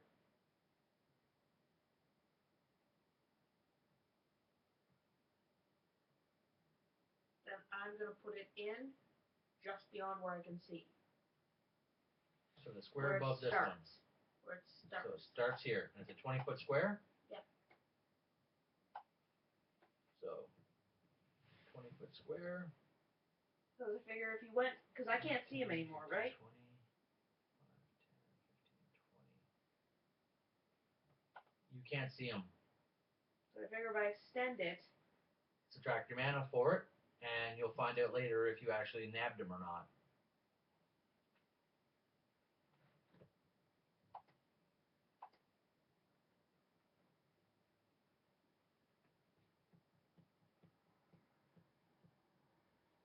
Well, we can't give them too much time to get prepared for us. You see Tybalt takes his backpack off, tosses it into the thicket, so that way he's not encumbered by it, because it's really big and clunky and unorthodox. I'm just chucking the ring mail. You see you're leaving the rest of your entire backpack with your bedroll and your rope and just everything. my ring mail. I'm dumping the ring mail off the backpack. And you're keeping the backpack with the bedroll and the rope and the pots and the pans and your traveling clothes and everything else. It doesn't encumber me. It's not about encumbrance, it's about how bulky and such it is. I'm taking it with me. Okay, you're gonna have a hard time getting through the mouth of the cave. It's okay. The mouth of the cave is 6 feet wide at its widest point, and the ledge that you have to stand on is only 2 feet. I'm hobo styling it. Get backpack over a quarterstaff. You will be making a dexterity save to get through the cave mouth without falling into the stream. Okay. And thus for losing the backpack, because it will fall out of your hand. It won't go very far because it's so heavy, but still go down and get it. How far down is the stream? You don't know how deep it is up at the mouth of the cave. You're not there yet. and there's nothing of importance that the wizard keeps in his backpack that he can't do without, so he doesn't want to be overly encumbered by it, so he's tossing his backpack into the thicket, so that way he can move around freely. Grabs his quarterstaff, and the wizard and Tybalt start moving up. My backpack isn't very big. They're getting to the top of the, right to the mouth of the cave. I'm bailing my bedroll and my winter blanket. Everything else I can keep. It's small at that point. When you get to the mouth of the cave, are you going with them? Mm-hmm. The ledge itself is only about 2 feet wide. If you want to move in, you have to kind of shimmy sideways.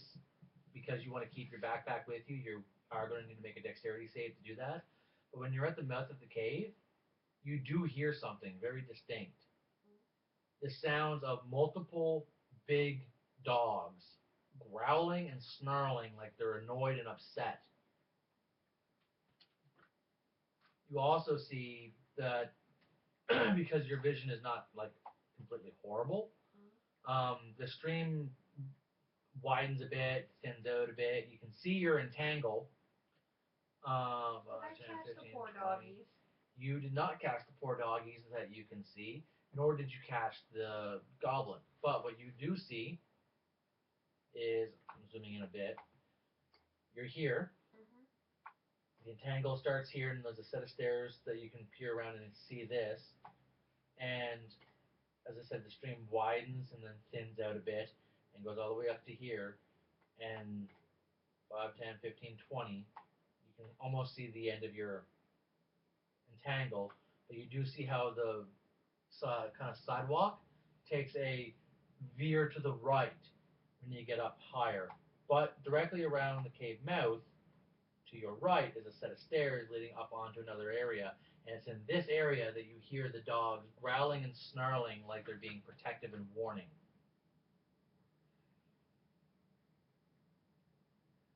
Tybalt is just starting to walk in immediately since he has dark vision. I can see in the dark. What? I don't know. I haven't gone all the way in and taken a look yet.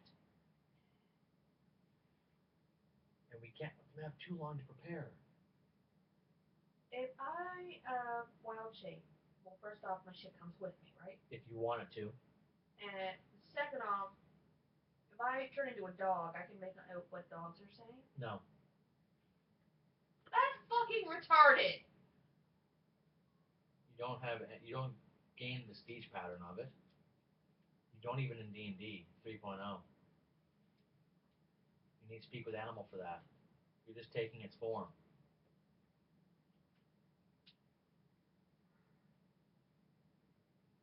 I'm going to go in. I'm going to see if the dogs are free or loose or what. Let me go in. I tend to be liked. Okay? You go in. Make a dexterity save to shimmy past the entrance since it's so thin. If you have proficiency, I don't. so just a dexterity modifier plus a d20 roll. What do you have? 21. More than enough. You only needed a 10. Because it's just a matter of angling and such, right? Just inside the cave mouth, though, as I said, there's a couple of small stone steps that lead up into another small chamber. Mm-hmm. As you turn around the bend, you go up the stairs, you can see the chamber extends to about 15 to 20 feet deep. And it's about 15 to 20 feet on the other angle as well.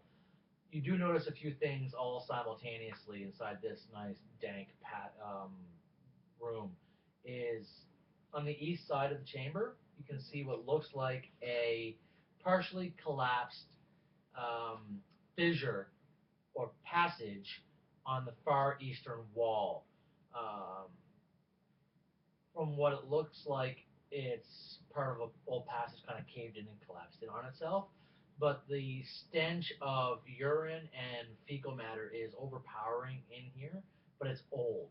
It's overpowering in the way of it's old. It's been left, and then So it it smells happens like a again. nursing home. Yeah, kind of. And you can definitely hear the sounds of some very angry, pissed off, snarling, snapping dogs, which you are going to see in a second aren't exactly dogs.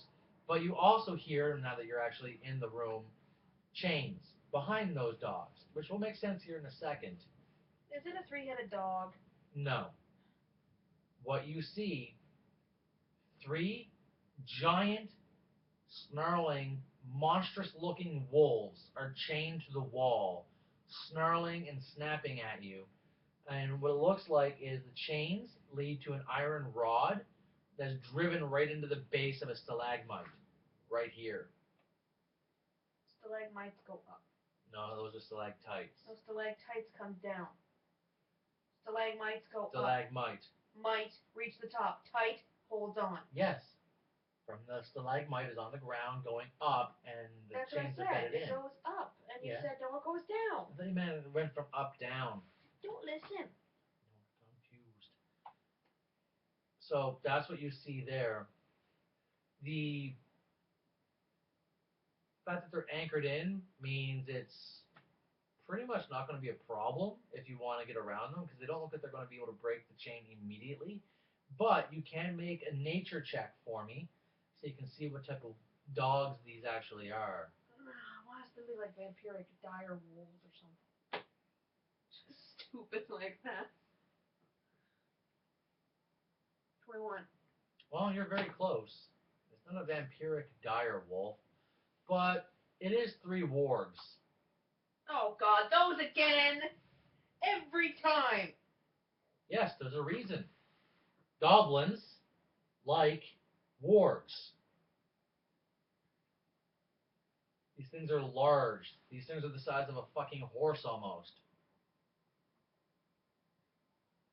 And goblins frequently use wargs. Almost always. If you see a band of goblins, they're going to have wargs. It's pretty much a universal fact. Your character knows wargs are insanely strong with that role. Not only are they strong and hard to take down, but they're also physically strong. Those chains will hold them as long as they're docile. The moment they get pissed off, like they are now, it's just a matter of time and those chains are going to snap. They will bend the chain link and break themselves free. So that's what you take in pretty much simultaneously whenever you go in there. What are you doing? Immediately turning around and going back on the ledge. Okay. Peek in, peek out. Dogs are still pissed off. The wargs are still snapping and snarling. Looking over at Jason. Orgs 3. Very angry. Only on a chain. Plus 5 gives him a 21. Wargs. 3 wargs. On chains, and they're pissed. Those chains aren't going to hold them for too long. I left my entangle up. You're going to need to drop that entangle because we need to go through that entangle if we want to go deeper into this cave. Yeah, but if we go through there, we're going to get eaten by wargs. We're going to go deeper into the cave and the wargs are going to come behind us. Or we're going to not go in the cave at all. How about we camp for the night? Where? The wargs are still going to be there and pissed off, and now they know we're coming.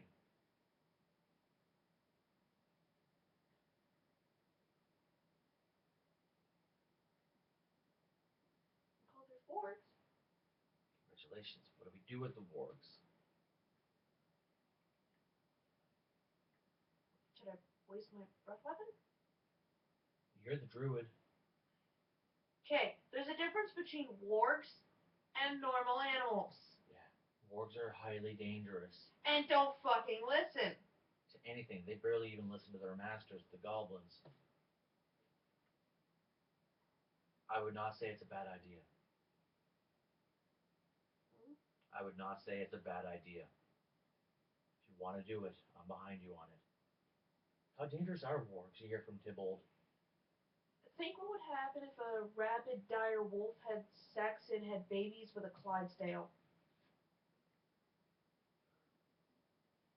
That just sucks. Snap! And you hear the sound of the chains break as you immediately hear the sound of 3 very pissed off wargs quickly rounding that corner. This is an initiative because their speed, you guys are only 15 feet away from them. 20 with the Can I ready my breath weapon for when I turn the corner? You can ready your breath weapon if you get initiative. But they wouldn't get a surprise round because I heard the chains. Doesn't mean you don't have I'm initiative. trying, okay? I'm trying. It just means you can actually 19. act on your initiative. Because the surprise round means you don't get to actually act on your initiative. I'm trying. Yeah, because you don't want to get eaten? Yes. Yeah! 20 on die for the wargs. That gives them a 21. That means the wargs go first. And with a speed of 50 feet, even with them having to maneuver around. So, what are we looking at? The entangle is going to slow them down and cost them 5, 10 of their feet. And they have to make a strength check. What's your saving throw for it? 13? Yes. Oh, wait. Yes. Made, failed. So one warg can't run at you. The other ones are... The other two will use 10 feet to get out of there, and 5, 10, 15 feet to reach you guys. And, Hello, Shona Ward. it's pretty much just even picking as to who these two are going to attack.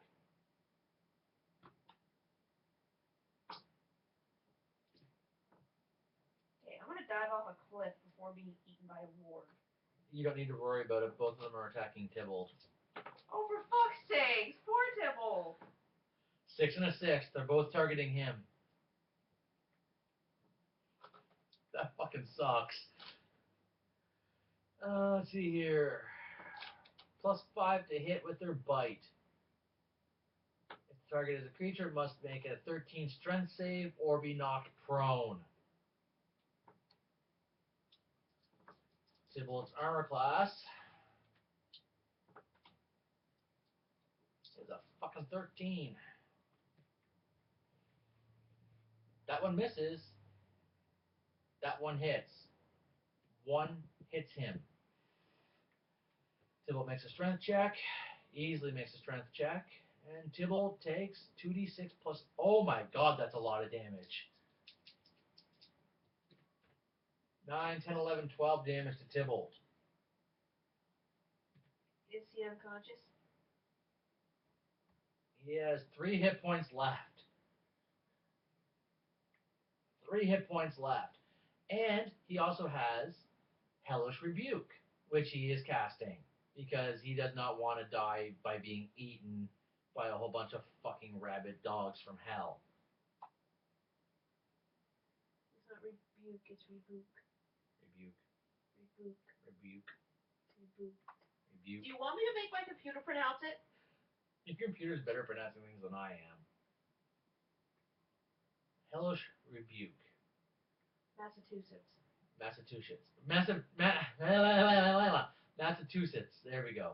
Foliage. Foliage. Foliage. Foliage. There's certain words I have trouble pronouncing, and she makes fun of me for it. Foliage. Foliage. Foliage. Foliage. Foliage, foliage, foliage, foliage, foliage. Shut up. You point your finger at one reaction. The creature must make a dex save or take 2d10 fire damage. Save is 13. It doesn't have a bonus to it. Yes! Penises. It only rolled a 4. It takes 2d10 fire damage. You know we're missing attack? Yes. 9 plus 8 is 17 fire damage. Where'd the attack go? I don't know. It fell a long time ago. Why didn't you tell me? I could have been sleeping on attack for I months. told you that a long time ago that a couple of them have fallen. 17, 6, 7, 8, 9. It has 9 hit points left. That warg is severely hurt. And Is it falling off a cliff? you're not at a cliff. Damn it. The ledge thingy. It doesn't fail its morale save, so it's not running away in terror. It's going to stay and fight, which is bad for everybody. And after the wargs go, it goes to you. Breath weapon. On? The wargs. Which one? Aren't they kind of lined up? Not really. It's They're a all 5-foot thick line. Yes, and Tybalt is. You're here. Tybalt's here. and Chasen is like right back here. So they're all right around here. One of them is basically behind you. If you attack, you're going to hit Tybalt and the wargs. The only way you can not hit Tybalt and the wargs is if you hop into the stream, and if you can still move while in the stream, go 1, 2, 3, move 30 feet because it's difficult terrain, and then fire up, avoiding Can I Tybalt. still use my breath weapon if I'm wild shaped?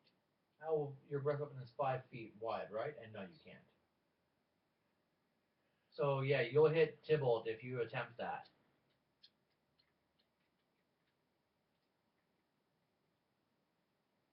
You have to get the wargs away from him to be able to do it, or just angle it so you hit one warg by going on an angle.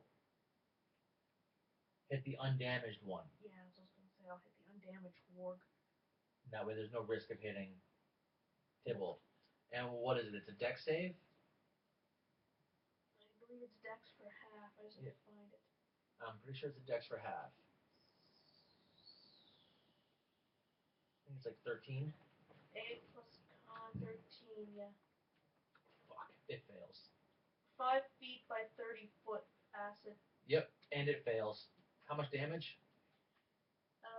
2d6. That's good damage. 6, 5, 11. It's hurt pretty bad. And melty. And now it goes to Tybalt's turn. It's melty, Joe. Tybalt has one spell left that he can cast. This warg is getting ready to fucking kill him. So he is going to repelling blast this warg. So that way I can push it 10 feet in any direction I want. Their armor class is... That's a hit. 1d10 damage, 6 damage, and the warg is pushed 10 feet. So Tybalt, being here, Eldritch blasts the damn thing and pushes it 10 feet this direction. So it's over here on the other side of the stream. And it goes to Chasen's turn. One is at 15, one is at 3. One is looking severely injured. One is looking partially injured.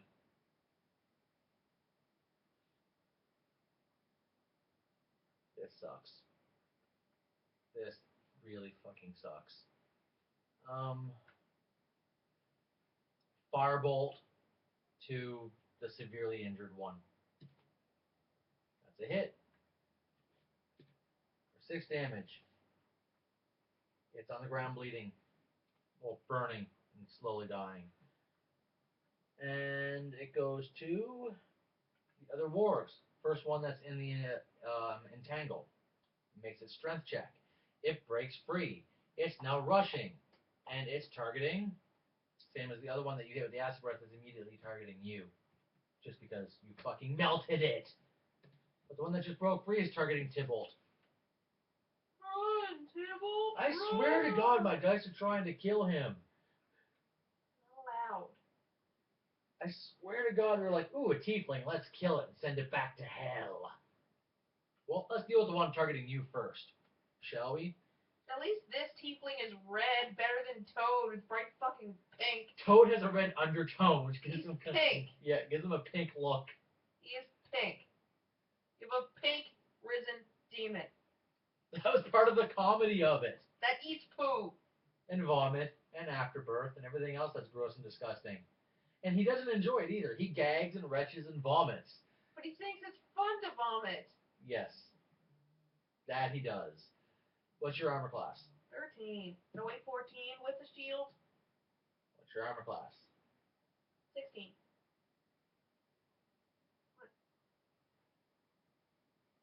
9 plus 5. 14. Your shield intercepts the warg. Woohoo! As it bashes into the shield, reverberating into your arm as you feel the bones shake a bit under the pure strength and power behind this creature. I hate that. And you can actually feel the warg on the other side of the shield and see its paws coming up from behind on the other side trying to slash at you as you're barely going fuck, fuck, fuck, fuck, fuck. Cast any of your spells, you always have to have a hand free. Remember that. And it misses Tybalt. Yes, it misses Tybalt. Thank the fucking gods. You're gonna have to unscrew one of those light bulbs that keep me hitting. I told you 3 Oh, were gonna shut be too up! bright. I told you. Shut up! What was I? I was Wong. I was right, not Wong. So, that's the warg's turns. Your turn. I have nothing to do but quilt. You have nothing to do but cantrip. When in doubt, cantrip. When in doubt, cantrip. 4, 8. Now there's 2 wargs. Right? Yep. One on either side of you, basically. Are they both pretty much equally damaged? Well, one is perfectly fresh, hasn't taken any damage. That's the one you're holding off with your shield. The other one is damaged a little bit because it's the one you melted. I'm pegging the one that isn't damaged with 6 and 2 to the other. Okay. So that was your turn. Then it goes to Tybalt's turn. Let's see here. Let's take a look at the map. Tybalt has one right on him again. Tybalt is repelling blast. It pushes him away 10 feet. It's a great asset. To the one that is next to him. That's a miss. What the fuck? Goes to Jason's turn. They're within 5 feet of each other, but it's everybody that's within 5 feet of each other. He can't risk damaging you guys. God, I wish I was an evoker. So let's... What frightens a warg? What could frighten a warg away? A bear. A giant. A female warg in heat. Come on! I'm going to make a giant wall of fire with an illusion to try to frighten them away. I think they need to make a morale check because dogs don't like fire. An encroaching blaze of fire coming all upon each of them to frighten the morale. And they both easily make their morale check. Fuck, my minor illusion doesn't work. And then I'm moving back 30 feet. Fuck this shit. Firebolt has 120 foot range. I'll use that. And it goes to the warg's turn. Why doesn't he just use magic missile? Because that takes actual magic, not a cantrip. Yeah, you don't have to tell me twice fire scares dogs. Yep. Still to this day, if she hears a fire alarm, she's vibrating for 2 hours. Warg on you is going to try to bite you again. Your armor class is? 16. So how do you have the 16 again? What armor do you wear? Shield. Shield brings it up to 12. Your dexterity modifier is? 10. Your dexterity is 10? My base is 10. My normal is 12. Yeah, what's your dexterity modifier? 2? So that with the shield you're at 14. What armor do you have? Hide. Yeah, so yeah, it is 16. It's trying to bite you. It misses. You can keep it at bay with your shield. And the other one that is at Tybalt. Tybalt's dead. What? Fucking hell, natural 20. So this is bad for Tybalt. Very, very, very bad for him because he just got hit with Spare the dying. 4d6 damage. Yeah, but he might die outright. No, spare the dying. He very well could die outright. No, not allowed. He has to take 18, 21 damage. If this hits 21, he dies outright. 10, 15,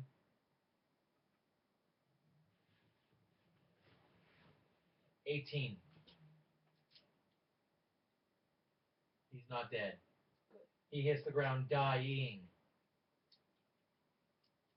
And he's been thrown prone. And it goes to your turn. Penises! Penises don't count. Is that code for spare the dying? Yes. Spare the dying on your turn. That's all you do. He's unconscious. Yeah. And don't forget they all take damage from the throw. Yeah, I'm doing that now. So he takes 5. So this guy takes 1. And it goes to Chasen's turn. Firebolt on the. They both look to be about the same, so he'll take the one that just took down Tybalt with his firebolt. Try to draw its attention. Yes, I hit for maximum damage. That's awesome. And it goes back to the Warg's turn. But something else is happening before the Wargs actually get to do something. You hear a mighty roar coming, echoing down the cave itself, as you can notice a huge, roaring, gushing rush of water pouring down through this cave entrance. You and the Warg next to you, and the Warg next to Tybalt, each need to make a dex save, or you're going to get caught in this flood and bashed around a bit. 13. You're fine. You make the dex save. You avoid being swept away by the current. And the 2 wargs, one of them ends up being swept away by the current.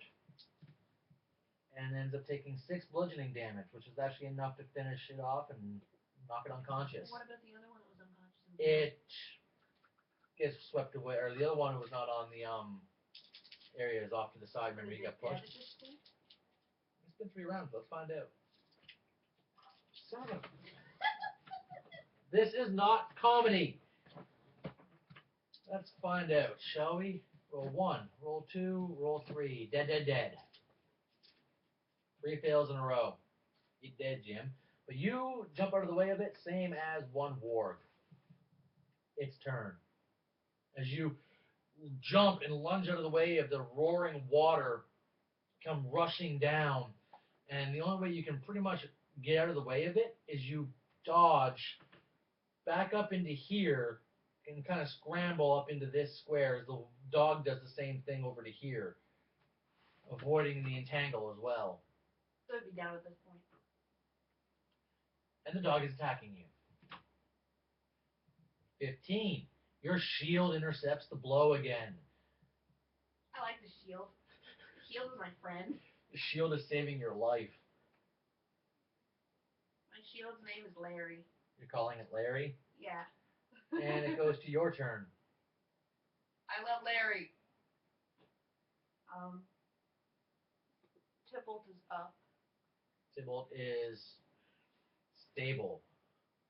Just not awake yet. Quills? Yep. The last warg. 7. Okay. And don't forget he takes damage from the I other already quills. took it. Next turn, he'll take another 6 and should drop him. Tybalt's done. Chasing. Can't see anything. Going over and dragging Tybalt off to a safe area for his turn. Yeah, great. Leave me. Thanks. You're welcome. Warg. That's a 13. Booty, booty, booty. That's a miss. Booty, booty. Your turn. Warg drops. I'm booking it. Where? Back out? Yeah, the way they went. They have retreated to about here on the map. Right around the corner, just outside the cave mouth. Off to the right side of the cave mouth. I hate this time of year. Flies come in to get away from shit. Fucking wargs is all you hear from, Jason. You okay? Hurt, but okay. How badly hurt? As much as I was before. I didn't actually take a hit. My arm's a little sore, but you know that ache you get when you keep getting hit in the same spot, but it doesn't actually hurt? I do. Tybalt took a bad beating as he props him up against the cave itself. How much mana do you have left? Only enough for one more spell. Make it count. Are we gonna camp? They know we're here. We can't. We're dead. We started this. We have to finish it. If we can't, they're going to send out scouts. What do you think that was? That was a warning. That was a trap. We're done. We don't have a choice anymore. We can't camp. We can't get far enough away where we can evade them.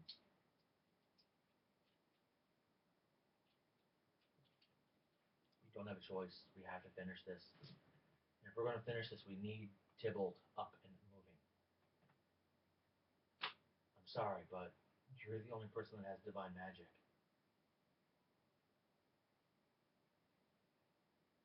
I still have 3 first-grade spells at my disposal. I've been trying to save them. I don't have anything that can heal them. I do. But if I'm down, I'm down. I have nothing to make good berries for tomorrow. That's fine. Do you have any good berries left? Enough to do each of us once. So you have 3 left. Give me one. Puts one in his pocket.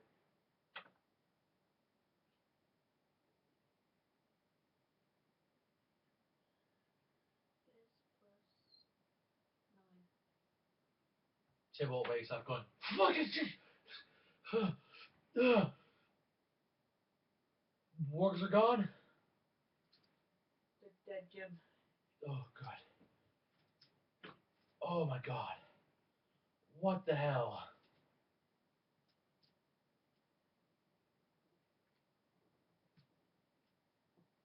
That Does my herbalism kit give me anything? herbalism kit lets you use your kit to basically check and identify herbs, to use herbs to make things, and by having the kit and the proficiency in it, it just gives you an increased bonus for, so you can like make salves and such for wounds and such like that. Would that heal anything? No, that's a slow, very slow form of heal. And I'm doing my last heal on myself. Oh, wait, I don't have an hour. All right, let's Does go. that take an hour? It takes an hour. The instant roll your... That means you've been licking your wounds for an hour. You hear Jason? No, I mean the one that replenishes every 7 days. Yeah, you have to sit and do a short rest for an hour. Come on, Tybalt, up on your feet, man. We got things to do. They think we have a little bit of time. If we're quiet and we whisper, they might think we got swept away with the flood. We have a few minutes of them thinking we're gone.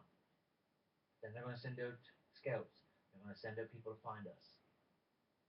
Right now, we have a slight advantage. So let's get in and then get as deep as we can while we have this advantage. Agreed? We're gonna have to camp eventually. Yeah. Once we're done securing, we're not going to have someone stabbing us in the back while we sleep. How much do they heal overnight, by the way? You'll heal 1/7 of your hit points after a full night's rest. So, 3.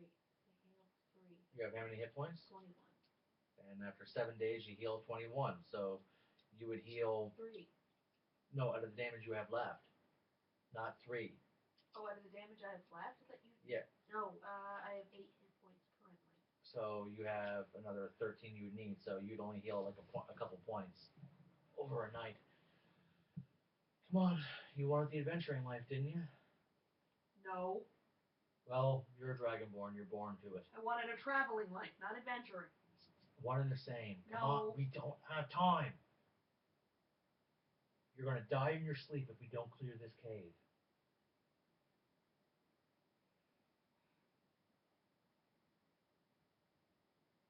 Would it help about wild shaped and anything?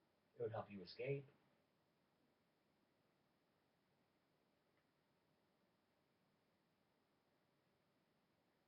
We are losing time. They're going to send out scouts. They're going to find us. They're going to track us. Alright, let's do this. We get in, we find a place to camp. In the cave. No. They know this cave. This is their home. Then what do you want to fucking do? We go in and we go in smart and we kill whatever gets in our way if it's not a human. Or a dwarf. Stop relying on only your magic. You're a fucking dragonborn. I still get hit. Yeah, and you're strong. See him grab his quarterstaff. You have more than just your magic to help you in battle.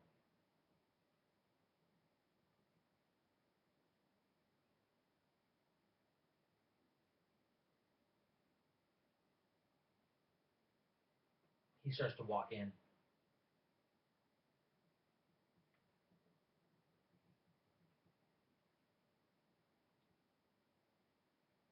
Looking at Tybalt. I don't like the fact that we're so far away from Phandelver. They will track us. We won't get back to Phandelver before nightfall.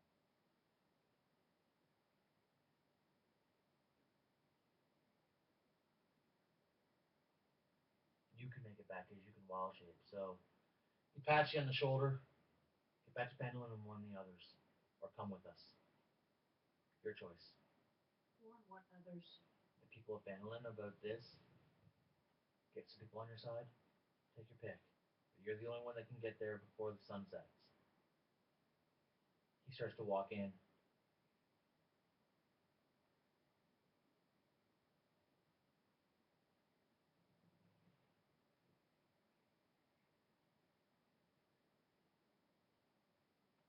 What's your character doing?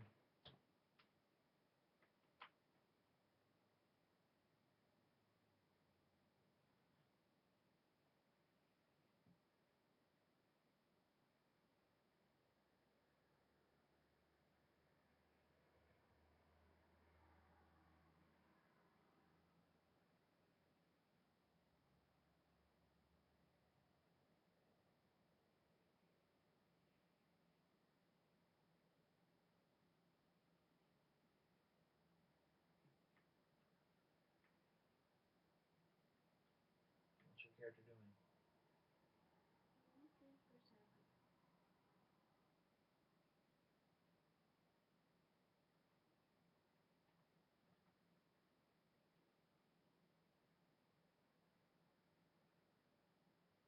Not literally a second. I wasn't doing that. My druidic focus doesn't give me a free spell. No, it removes your your components requirement for most spells.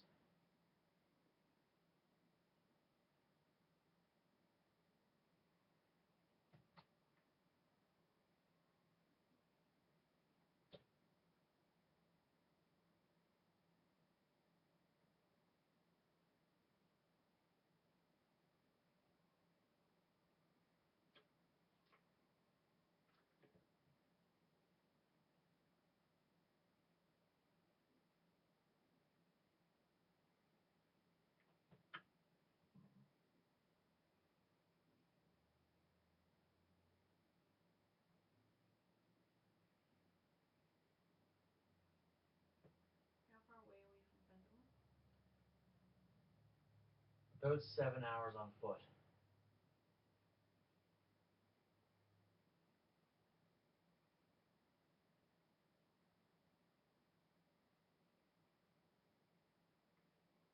I'm going to say a prayer to my God that my friend follows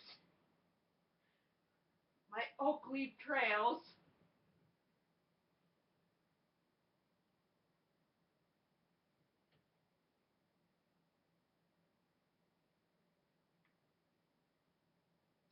Quickly write a little note. Stick it to the edge of the cave with an oak branch and walk in. When you walk in,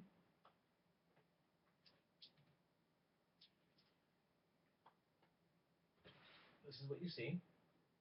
The stairs. You can hear your friends up here and partially see them as well. So you're going to go up here. Yep. How are you going to cross this? You can see them right down here. I use my quarterstaff. It's not hard. It's only about 2 feet deep. You can hop over it. Jason looks back at you. Glad you came.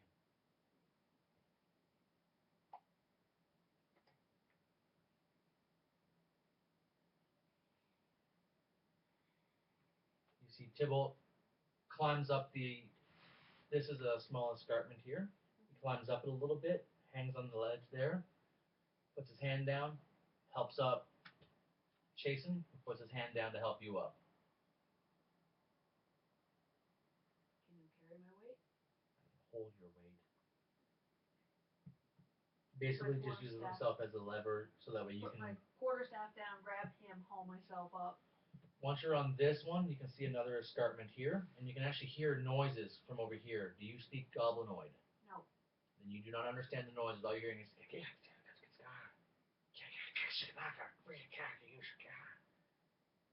You can smell what smells like pork cooking.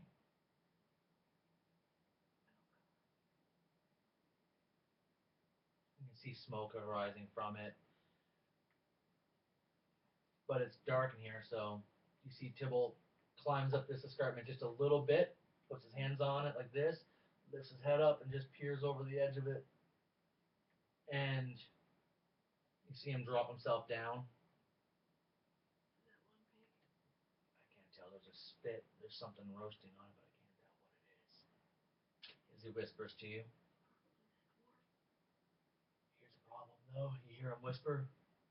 There's 6 goblins. I'm talking loud for the camera, but he's whispering. There's 6 goblins, all sitting around a fire, talking. I kept hearing one word over and over again, same as you. Yemek, yemek. You heard it 4 times. Yemek. One specific word 4 times. And it was not like a word such as yik, which is a very, very fast word. Probably means something like and or the or it or they. Yemek is like a location sound from what you can determine based on how often it was used. Location, person, place, or thing. 6 goblins. 6 of them.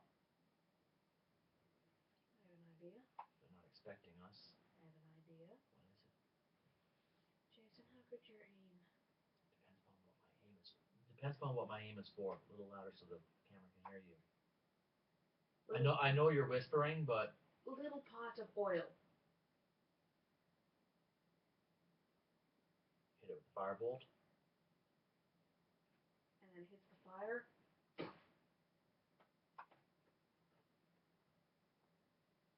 That could work. As he whispers to you. It feels weird saying as he whispers in this tone of voice. I can make that happen.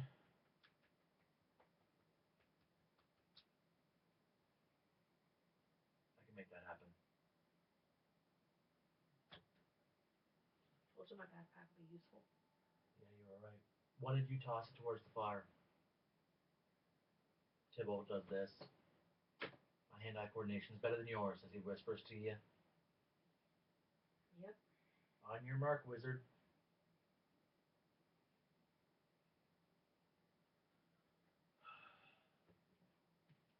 Jason climbs up the escarpment just a little bit so he can kind of see over the ledge of it. I'm readying quills.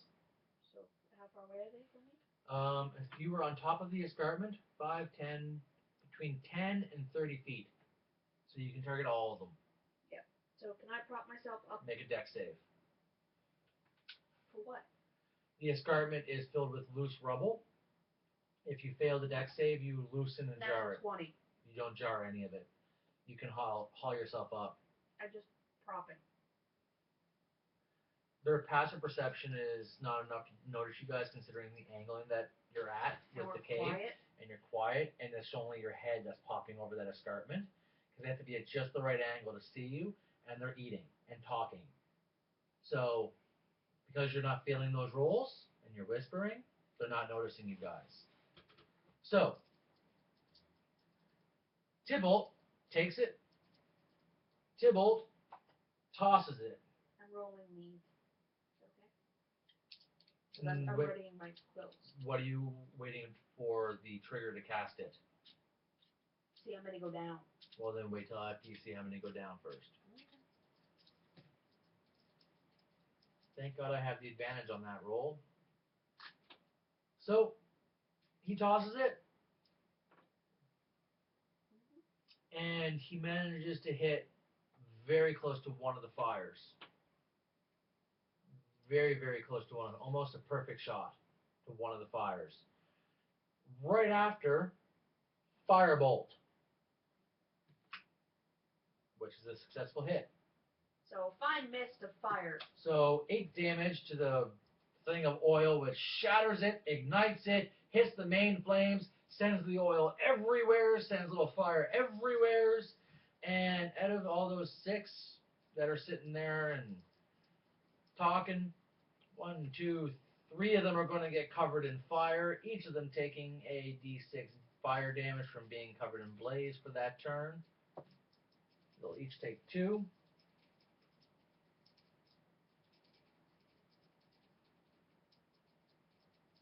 I said 3 of them, right? Yes.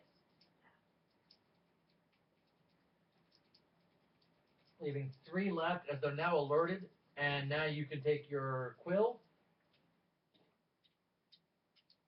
8. Targeting 1 to drop 1. No. Separating amongst the last 3. So how many to each? Because I don't want them to move, and if they are moving, they're going to be worrying about pulling stuff. So how many to each?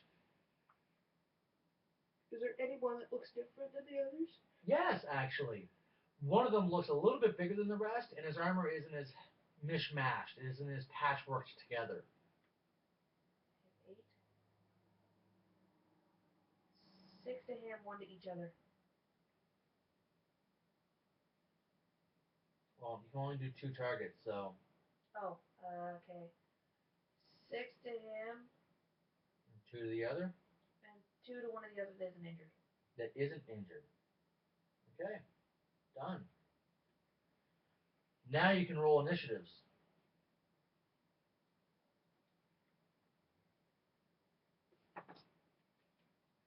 19. Goblins have a 2. You have a 19? Mm-hmm. 15, 16, 17 for Chasen. Fucking 3 for Tybalt. He still goes before the goblins. He still goes before the goblins, thank God. And Kyron goes first. 6. 6 quills. To which one? Uninjured one gets 2. No, uninjured one. Yeah, gets 2. And the big one gets the rest. 4. The Biggin gets the rest, so he gets 4 of them. Yeah. And then he loses another, because it's your turn, this is the start of a new round. He got 6, he loses 5. He actually hits the ground. And this guy goes down to 4. Because he has 1 left in him. So you drop the Biggin, the one slightly bigger than the rest. And then there's 1, 2, 3, 4, 5 of them that are slightly injured. And it goes to Jason's turn. Acid Splash. Dex save. Conveniently, they both fail, thankfully, so they each take full damage.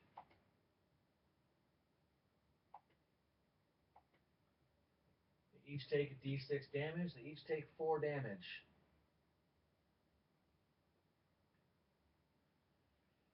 And it goes to Tybalt's turn. Tybalt will... He has no invocations left. He has only 1 actual spell left. So Tybalt will just Eldritch Blast one of them. Which hits.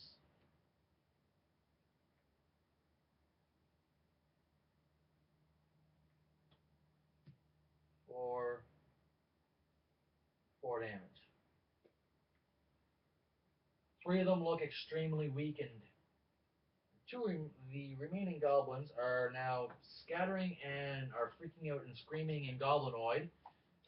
You can't quite make it what they're saying. You do hear the word yemek yemek a couple more times.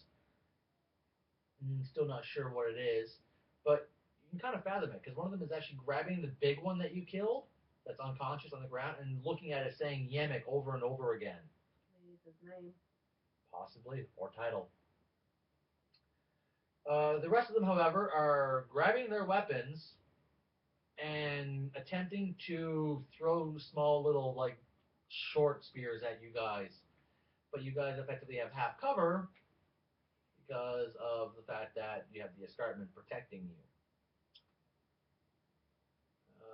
Unless this game offers three-quarters cover. At which point you would have that.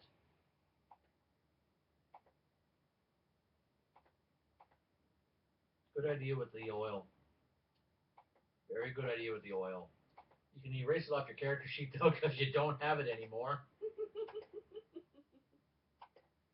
That all got used up.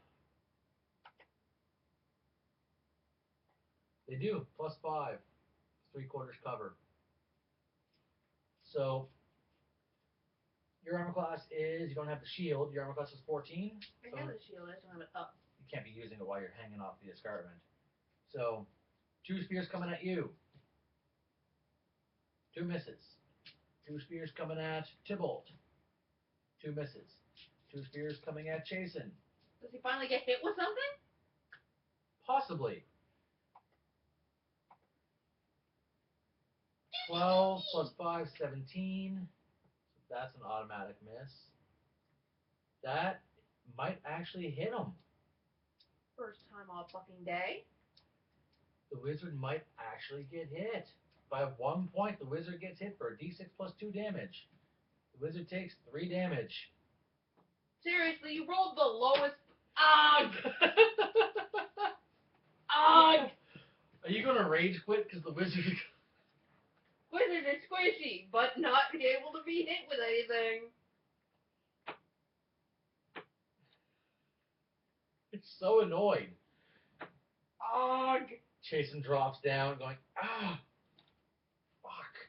As he's got a scratch like right here. It's a flesh wound. I know, it still stings. Feels good though. They take it, me and Tybalt are just glaring at him. Tybalt's like,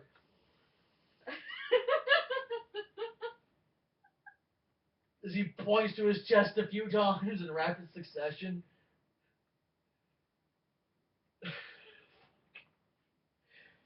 And it goes to Kyron. Your turn. Quills! 1 second. This one got hit with that, so he takes 7 quills. And who's getting it? How many are still up? 5 of them. 3 of them look extremely weakened. 2 of them, however, look a little wary. The 2 that look a little eh. How many each? Well, it's 7, so 1 gets 3, 1 gets 4. Okay. The one that's a little more lively gets 4. Okay. So that would be this guy. So he actually drops to the ground. He's dying. And the fucking goblins have no idea where all these quills are just appearing from and just jabbing into them like fucking porcupines from hell. It goes to Chasen's turn. Chasen is going to attempt to get up the escarpment and fire a firebolt. And he hits a critical hit with his firebolt. Magic missile into the darkness. 10 damage. He actually incinerates another one. Magic missile into the darkness. Magic missile into the darkness. I'm sorry, I have to nerd. It's acceptable.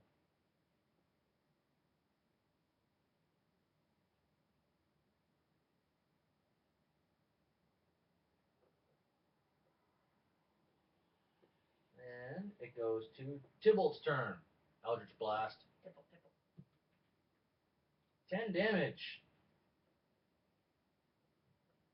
He kills one completely. He actually puts a hole right through it from the Eldritch magic. forcing its way through its body. I'm going to have to stop here after this fight. Very shortly after it. It's 12:30. So, I'm still good. It's 12:30.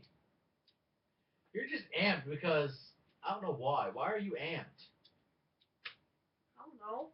I got a lot of work done today. I succeeded in making a client very, very happy. You might want to predicate that with your graphic designer and made a website. Ow, whatever works. And it goes to the goblin's turn. 2 goblins left standing. That's not like there's very many nerd prostitutes. They're bailing. They're running up somewhere that you don't quite understand where. Really? That's what you take it if there are not many nerd prostitutes? I wish there was more. But they're bailing. They're running somewhere. And you don't quite know where they're running to because you don't have the right line of sight for it. And it goes to your turn. Are they still within quill shot? No. But your quill actually takes down another one. Oh, don't forget, all of them have quills. Except this one. One is left standing that had no quills in them. And it goes to your turn. What are you doing? Hold. Goes to Jason's turn. Jason finishes climbing up the escarpment and moves 15 feet. 1, 2, 3. Tybalt does the same thing. Gets to the same location.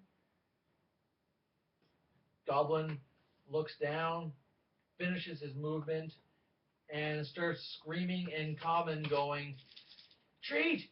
Treat! Treat!" It's not for you. I treat with you. No more kill. No more kill. I have what you want.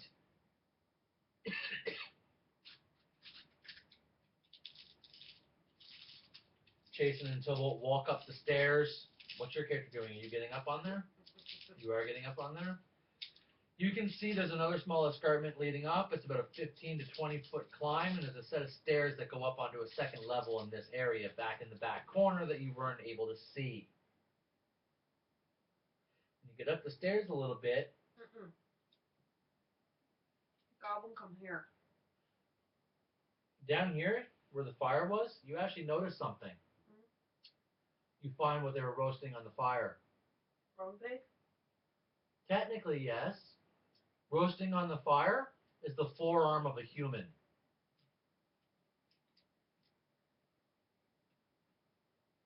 Big chunks of it were cut out and taken. And you can see Sildar, bound and gagged, horribly beaten, unconscious, from about here down, cut off on his arm. Right here, tied off as tight as it can go so that way he doesn't bleed out. This area here, all necrotized. This area here on his arm was cut off. And from right here where the bandage is, everything here where the bandage wasn't, is starting to necrotize and turn infectious. And you can see it weeping pus. Is he conscious? No. I give you what you want. You leave me live. No. Shoosh! Eldritch blast to his face. I'm going over to Sildar. And that's a hit. And that's 7 damage. And that's enough to knock him unconscious. You then see Tybalt walk over, grab his mace, crush, and crushes the goblin's head. Just hits him 3 times just to be good and damn sure he's dead.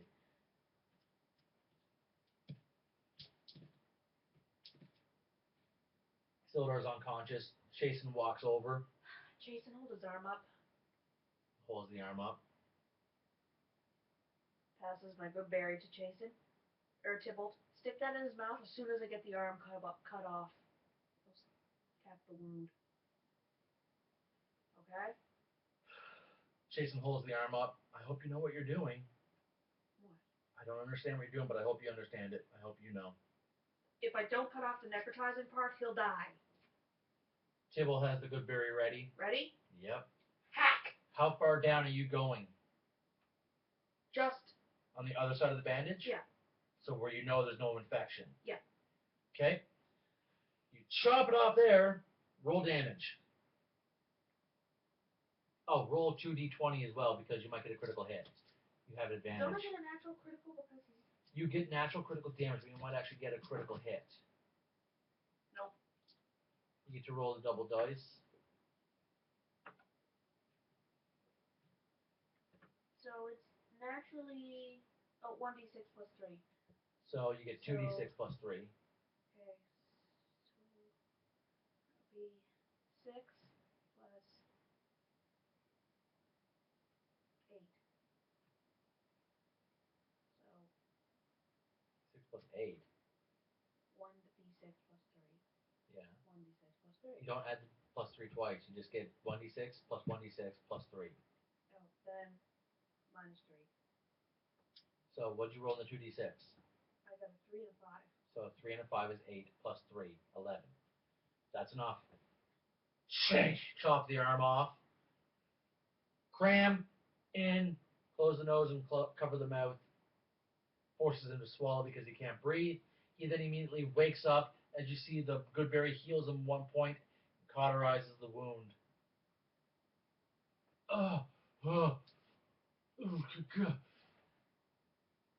Spare the dying.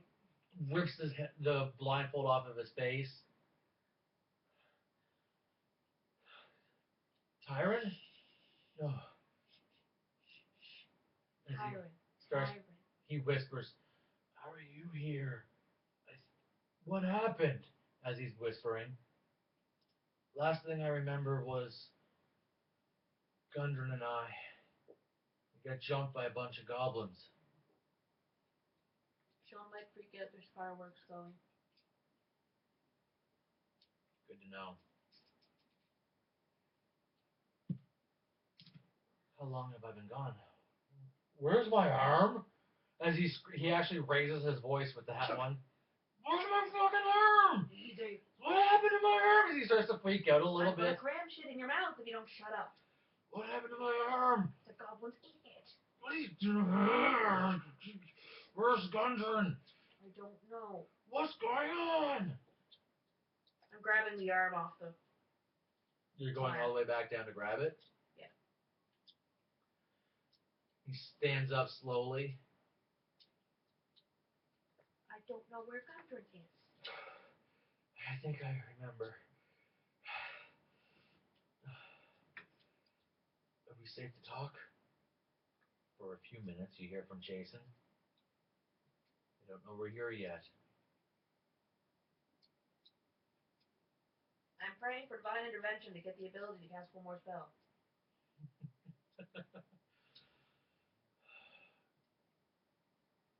Gundren's not here. I remember that they took him somewhere else. I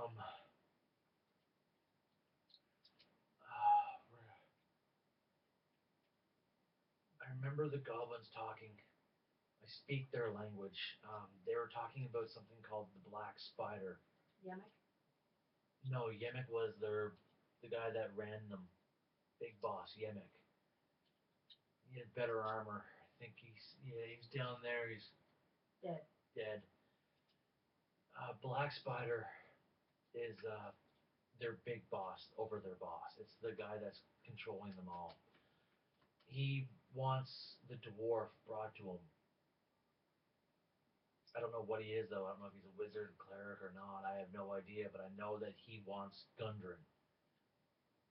The reason why he wants Gundren is he wants what Gundren knows. Gundren and his brothers found something lately. An old cave. Specifically, he found a map to an old cave. Yeah, we know. Yeah. His brothers are at the cave. Gundren was getting provisions and supplies to start looting it. He left them there. has a map showing its location, but for safety purposes, he ripped off part of it. That's what we got you guys to transport. Are the wagons safely in Phandelver?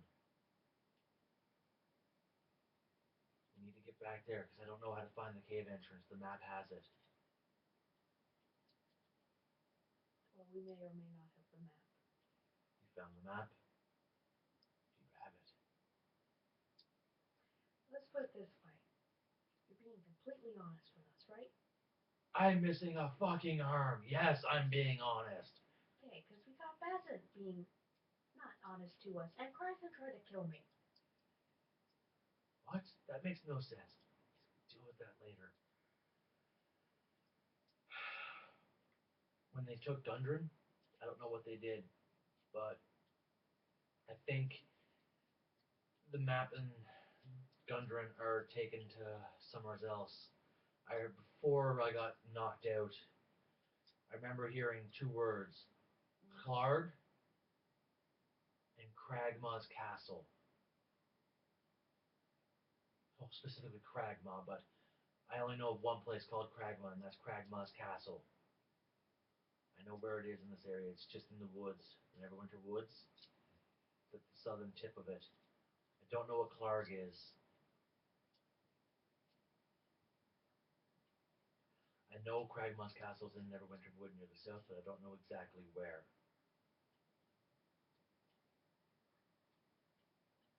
We need to rest. There's still lots of them in this cave. There's a guy I know in Phandelver who probably knows exactly where that castle is. And that's where I think Gundren is. I'm pretty sure they took him there from what I heard. Yarno. Yarno? You were in Phandelver. Did you come across Yarno Albrecht? He traveled to Phandelver a couple months back. Yarno? Yeah, Yarno. Did you happen to come across him? No. I don't know where he is. He's supposed to be in Phandelver. I'm looking at the guys. So what do you think? We go back to Phandelver now? What about the rest of the things in this place? We outrun them. They're scared.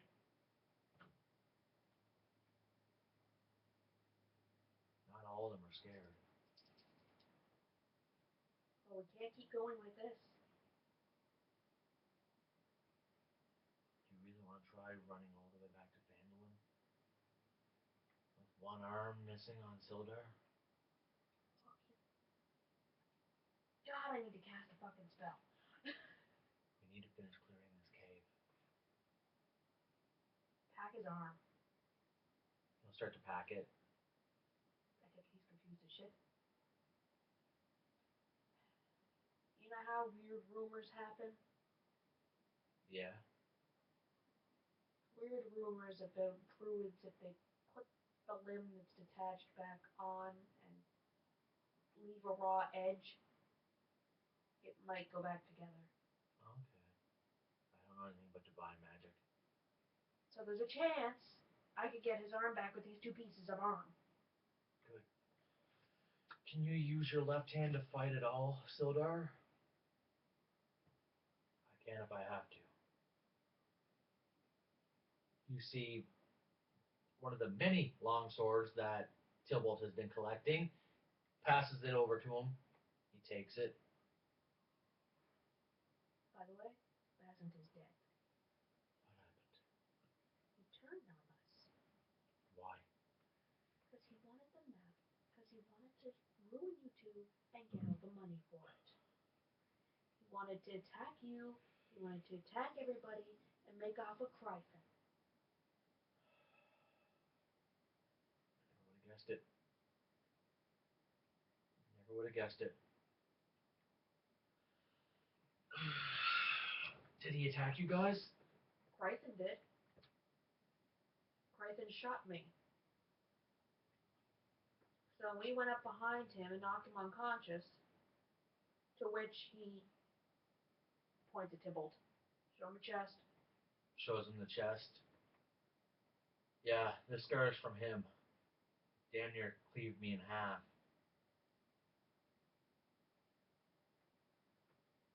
Alrighty. Well, I'll do what I can. I'll deal with all of this later. Your arm's in it.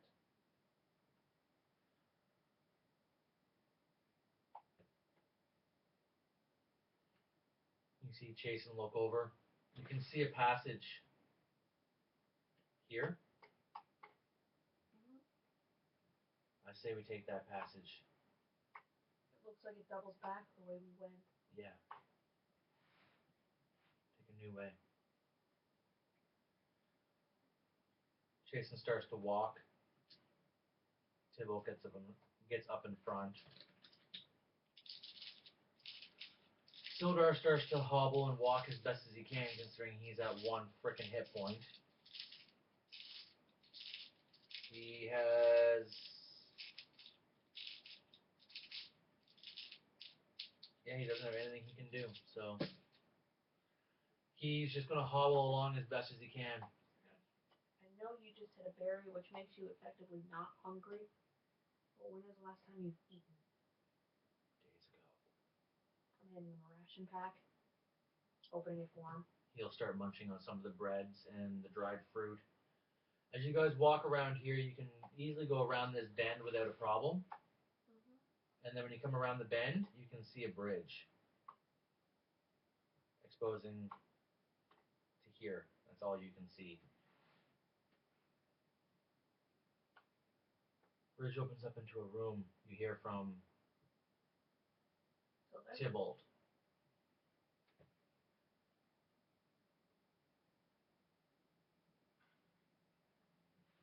I can't see much in the room, but I imagine we're not alone if we go there.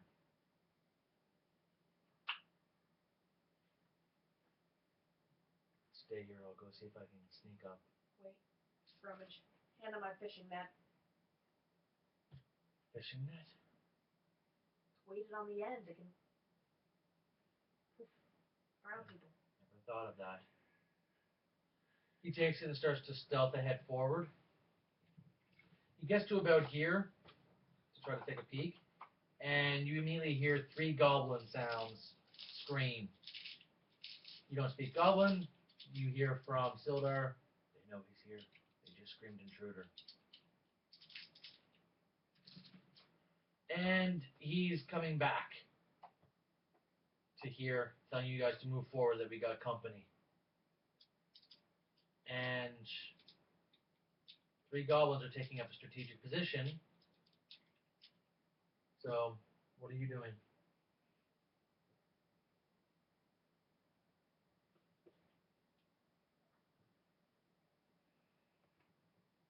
Looking at Jason. If I give you the other end of my winter blanket, what do you think? Me and you both run and clothesline him.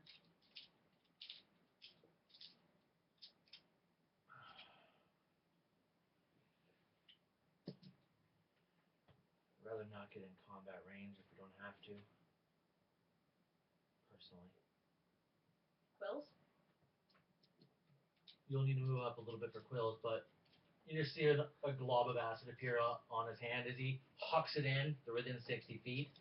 2 of them that are within 5 feet of each other, so dex saves, 13. 2 fails, each take 4 damage. Are you moving up for your turn? Yeah. If you want to be within 30 feet, because where the goblins are hiding behind this stalagmite and one hiding behind this stalagmite, so 5, 10, 15, 20, 25, 30, you'll have to get to here. Tybalt is here. Chasen is back here on the bridge. Jason, you and him come across the bridge and follow me. Chasen finishes coming across the bridge for the rest of his move action. Sildar comes with. Yes, I'm running over to the other side. And then doing your quills? Yes. Target the ones I already weakened. Obviously. 6. How are you splitting it? 3? Yes. That's just enough. Both of them drop. Both of them are dying. And now it goes to a full-on initiative. 18. And this is the initiative I'm going to use moving forward for the remainder of the fights. Sildar has a 5. Jason has a 3. Tybalt has a 2. The goblins have a 17. You go first. Quills. There's only one little bastard left that you can see. And he's getting 8. That's enough to drop him.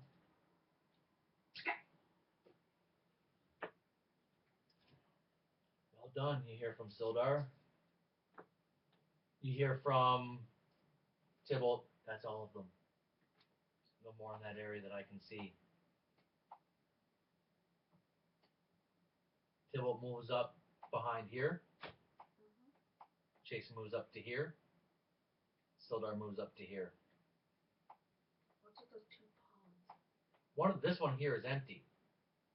This blockade is gone. Okay, what's with the pond? Flash flood, remember? There's probably a lever somewhere that would release this, releasing the other flood of water.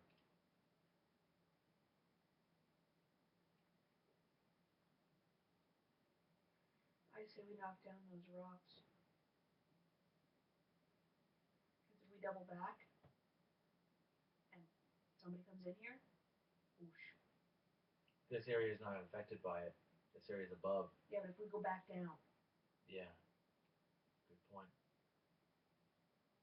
How are we going to do that?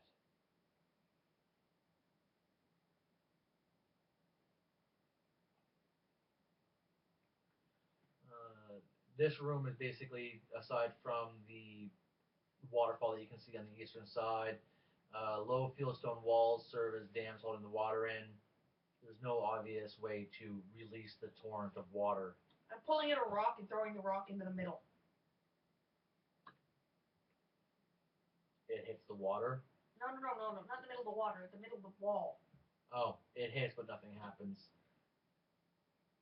Eldritch Blast, Eldritch Blast, Eldritch Blast, Eldritch Blast, Eldritch Blast. Eventually he weakens it enough that the torrent of water starts to take over.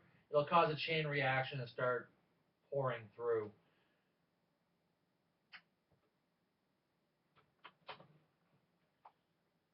You then see Tybalt move up to here. You see Chasen move up to here. Sildar moves up to here on the other side. Where are you going? Over with Sildar. Okay. Shield up. Looking inside that room, there is some ambient light because there's a fire pit in there, so you can actually see what's in the room to some degree. From the angle you can see, what you notice is on the western side, the floor slopes towards a narrow passage that you can see, probably connecting to the initial passage you saw from where the dogs were, or the wargs, I should say. And you see a couple of natural stone steps that lead up to it, as well as looks like it's the stone steps that caved in to cause that collapse, from what you can see from this side of it at least. And a couple stalagmites, of course. And you can hear another warg. And make a perception check because of the angle you're on. How do I do that? Wisdom modifier. 23.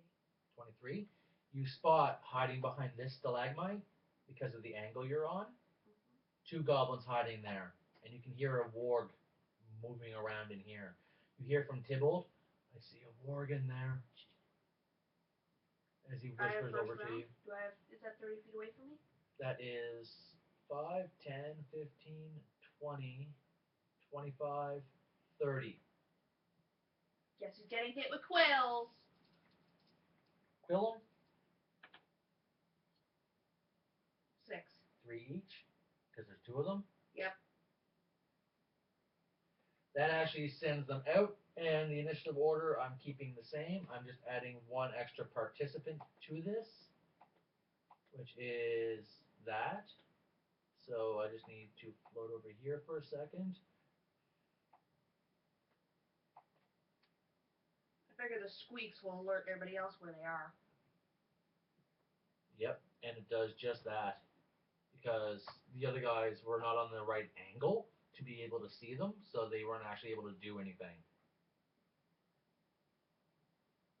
And this guy's initiative is dun, dun, dun, dun.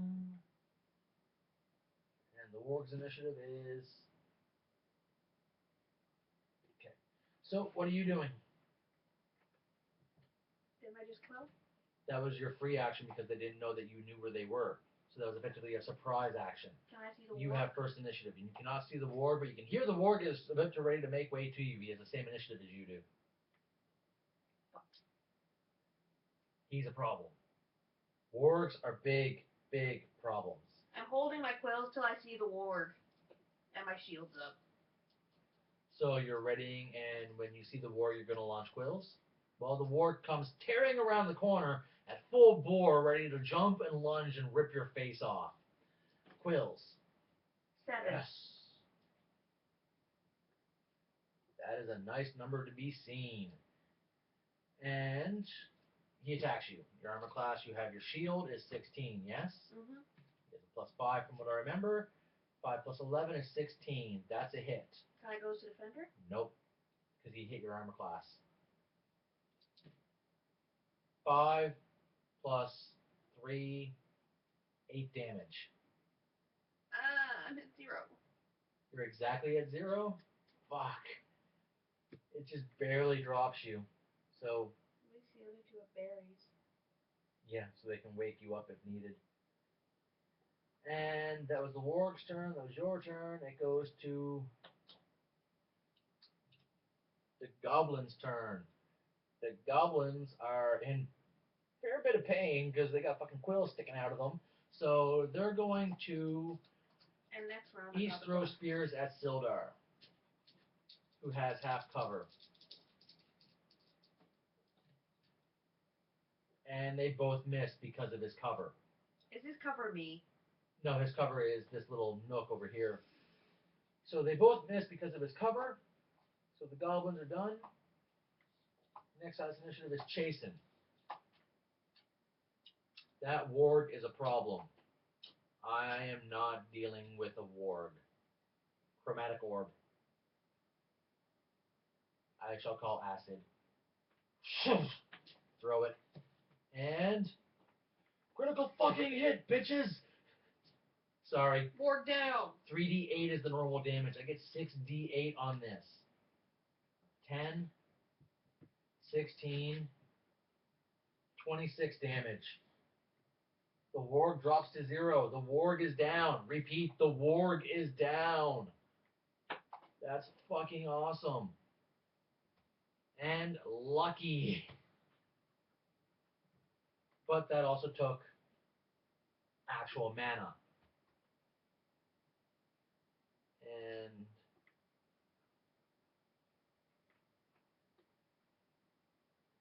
I shall also take a quickened spell,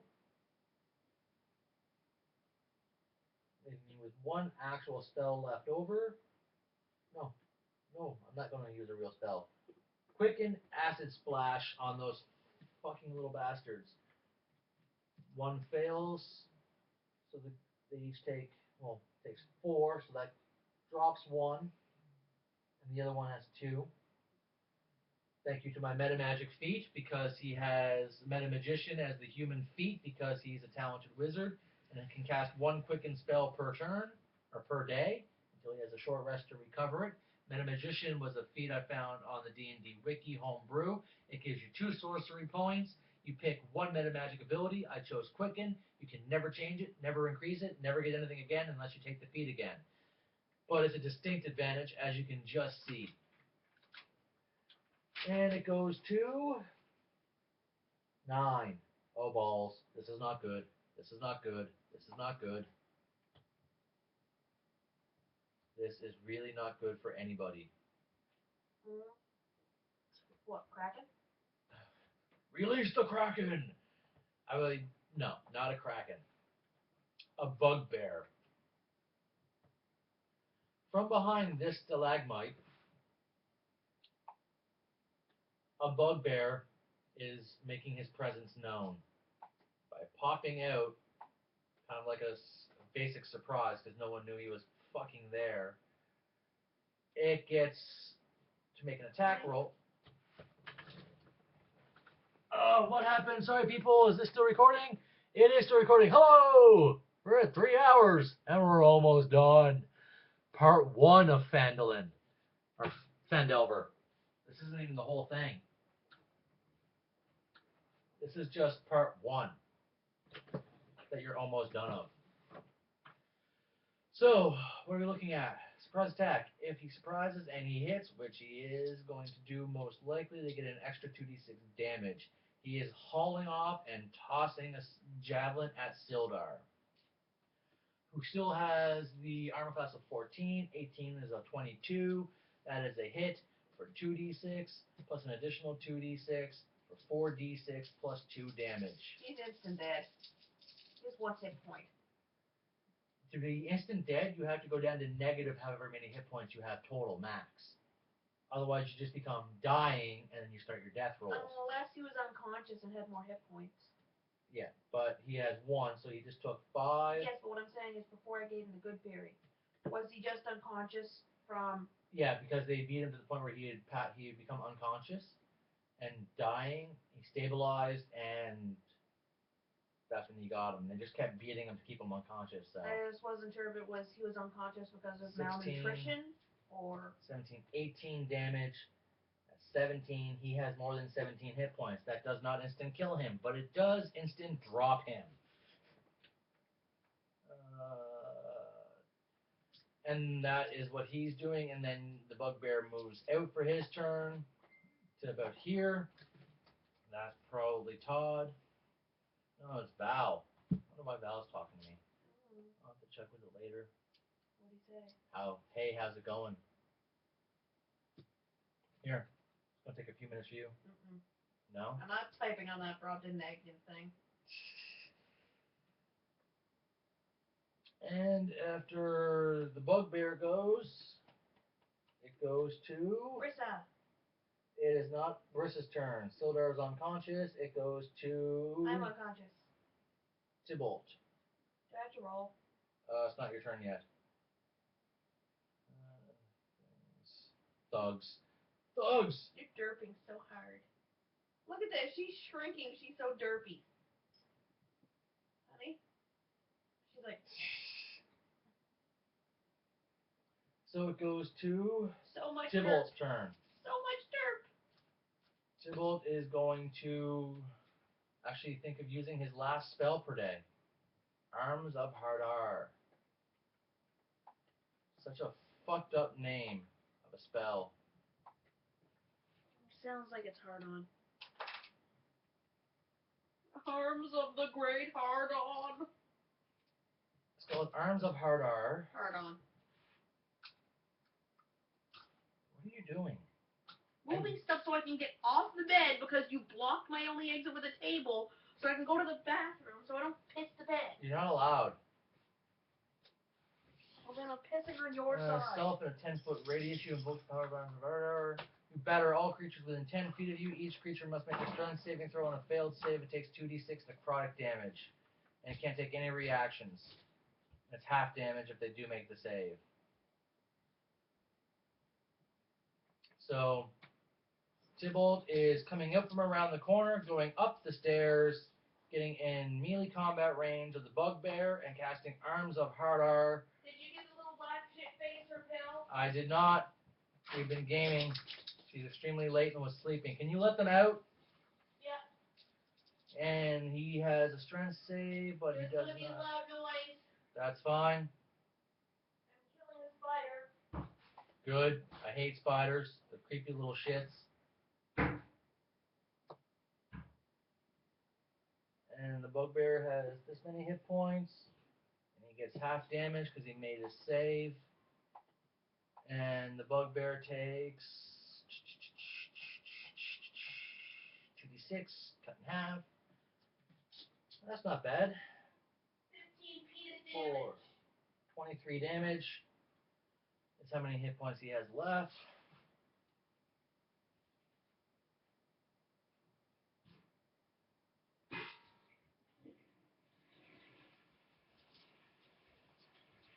After Tybalt, it goes to top of the round, goes to the dead warg and you. I shall roll yours. Quills kill off that last goblin, and you get a life point. And then it goes to goblins are dead. Sildar gets a life point. And it goes to the bugbear gets to go. Massive, hairy bugbear standing in hide armor with a shield, stands in front of Tybalt with a Morningstar and is going to attack Tybalt with the Morningstar. Tybalt has a 14 armor class and 8 plus 4. 12. He misses Tybalt. Because he misses Tybalt, it then goes to Chasen's turn. Chasen has 1 full spell left. No, he has 2 full spells left. That's even better than I initially thought. Let's go with Chromatic Orb, calling necrotic damage. That's a hit.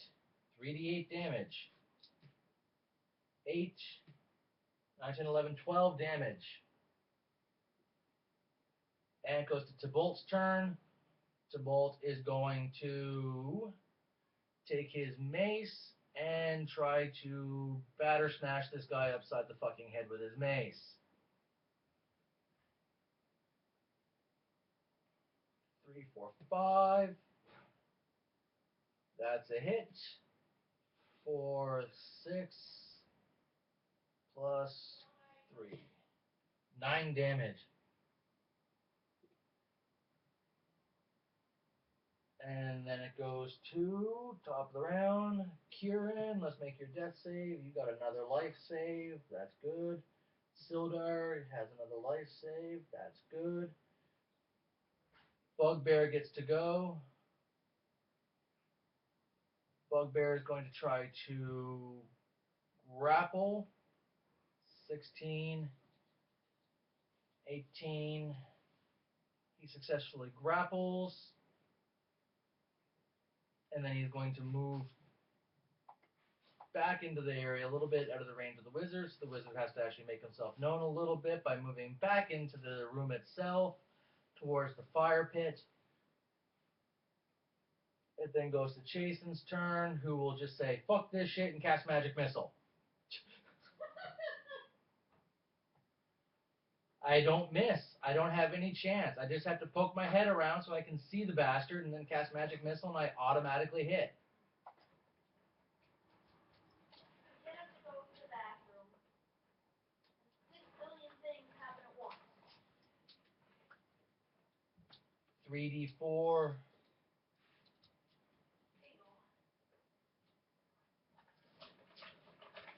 I'm missing a d4.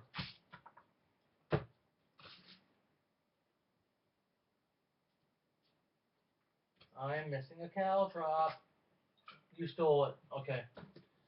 2, 3, 4, 5, 6, 7, 8, 9, 10 damage. The bugbear hits the ground after 3 magic missiles slam into him.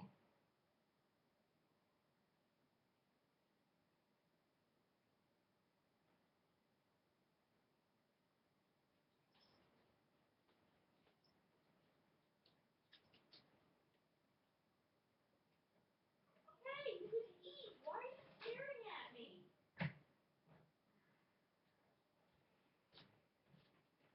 And the bugbear hits the ground after 3 magic missiles slam into it.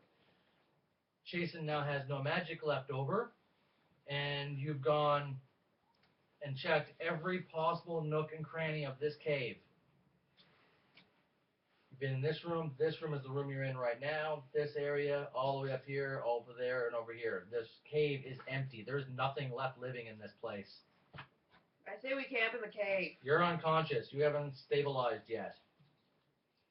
You just stabilized. Same as Sildar. You guys are both unconscious. You guys are both being given a good berry from the last two remaining good berries. You and Sildar both wake up with 1 hit point. Do we kill them? You see Tybalt look at you. Yep. Bugbear was hiding behind a stalagmite. He's dead. Okay. We won. I vote we camp here. Jason's gone to go get the bags that we left outside. Shona, stop it. Why did you not give her water? Because there was water in there when she must have drank it in the length of time it took me to sit.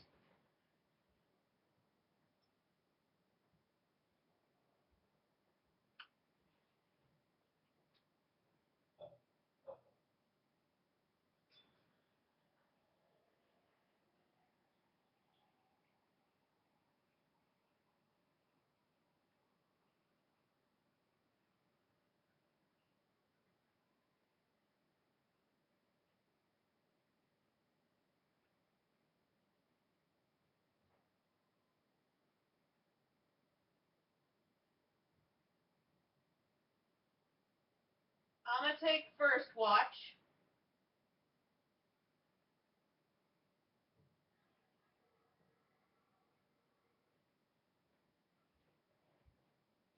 Ugh.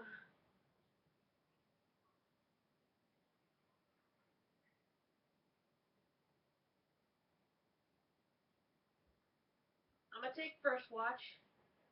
Devil Boy takes second watch. I can deal with that. You hear from Tybalt. And you get last watch while you're studying. You hear from Jason. That works with me as he gets back in with all the bags and such. Does our night go by uneventful? Your night will go by uneventful. The night goes by quietly. You can get a full night's rest in.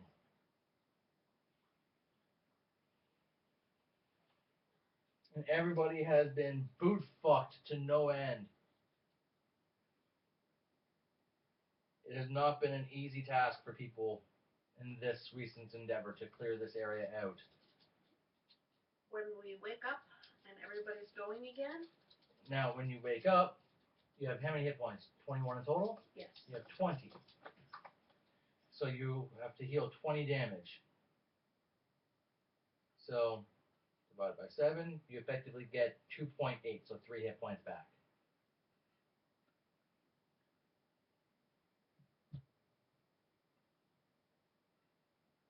I have to heal 11 for Tybalt. So he gets 1.5, so he gets 1. And Chasen only took 3 points of damage, so he heals 1. Zildar? Sildar heals probably like, get it here. He's at 1 hit point.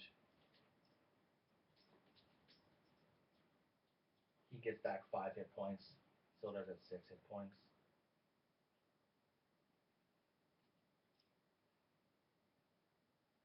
In Infernal, to Sildar, do you speak Infernal as well? I don't speak that language. I'm looking at Jason to see if he detects a lie. Doesn't seem to understand. I take it in Infernal. Yep. Do we trust him?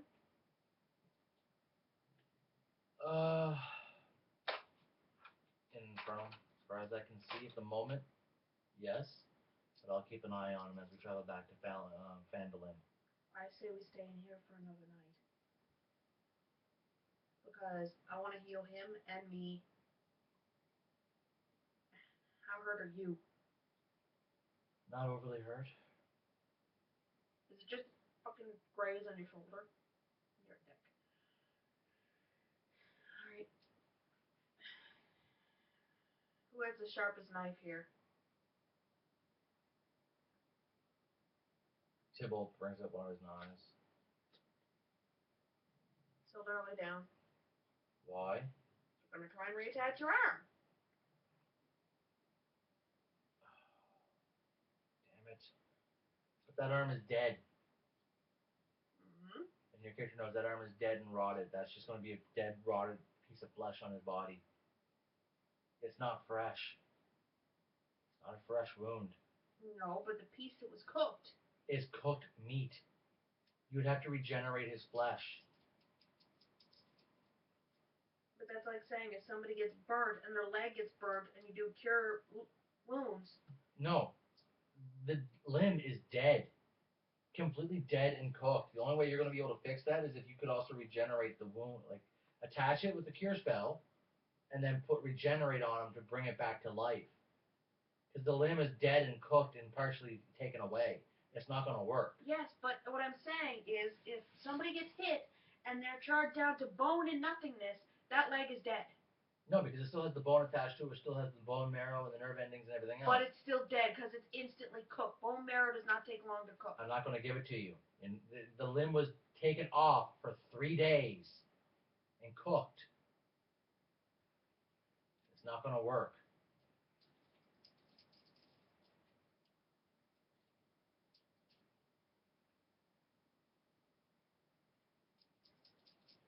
A higher level druid that also has regenerate could possibly do it. You do hear from Sildar, though. I don't know about sticking around for more days. Why? Gundren was taken. And it's already been God knows how long.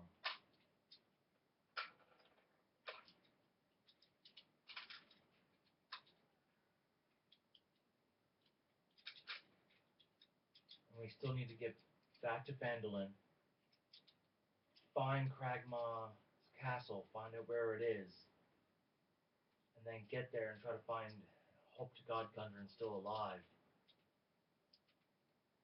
So I say we travel back to Phandelver, and then at the absolute earliest, it would be tomorrow before we'd be able to leave for Cragmaw's Castle. Well, I'd be able to leave for Cragmaw's Castle. I still say you should bring your arm and try cleric. I'll go to Neverwinter. I'll try a cleric there.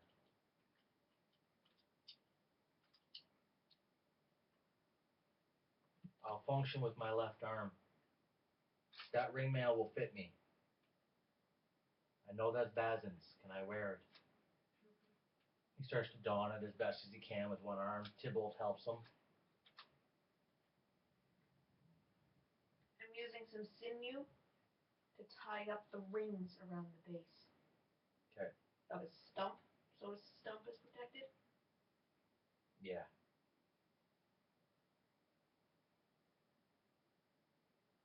What's up with Val? 1 second. Everything okay? There's a guy he added that's going to try to sell, possibly try to sell eBay link sites. Jacob Hiley. Just watch out for him. Okay. Did you tell him it was okay so long as it wasn't bidding? Mm-hmm. So, I say, I know that you rescued me. I don't have much of a say in this. But I say we take off. We get to Phandelver. We rest in Phandelver tonight. Talk to a couple people. I'll see if I can find. There's a gang in town, by the way. Don't go to the stone giant. I think it is. There's a gang? Yeah. It's a gang of kids that actually have some sort of militia training. It's taken over as the mayor wrapped around their thinking. Huh. That's not good. Red brands. I've heard of them. They're not good. So orcs coming in off the east for a raid. I usually stay at Stonehill whenever I go there. That's where the red brands are. Oh, No, wait, no. They're at the Giant. You said from Tybalt? Yeah. Well, we go to Phandelver tonight. I try to talk around, see if I can find Yarno. If we can find out where Yarno is, then I can find out where Cragma's Castle is. And then you guys can figure out what you want to do from there. But I need to find Gundren. He's a friend of mine. I've known him for years. His brothers are going to be in danger. The map that he has is going to be in danger. And this black spider is going to be troublesome. He's working with goblins, so I have to assume the worst, that it's also enlisted the aid of the Red Brands to make sure that the town stays out of the way. Oh, was I able to skin a warg during my watch? Would I have been able to skin a warg? Yeah, you would have been able to skin a warg in that time. How much do you think the hide will fetch me doing this? 10, 15 gold, you hear from Sildar.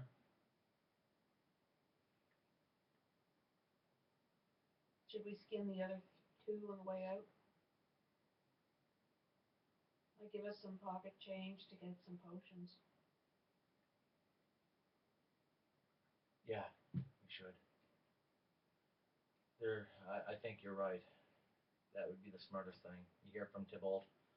We need healing potions.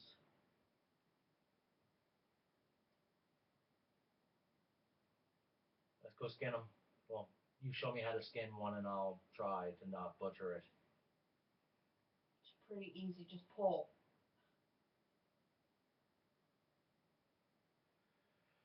You can skin the other 1, 2, 3 remaining wargs and then take off to head back.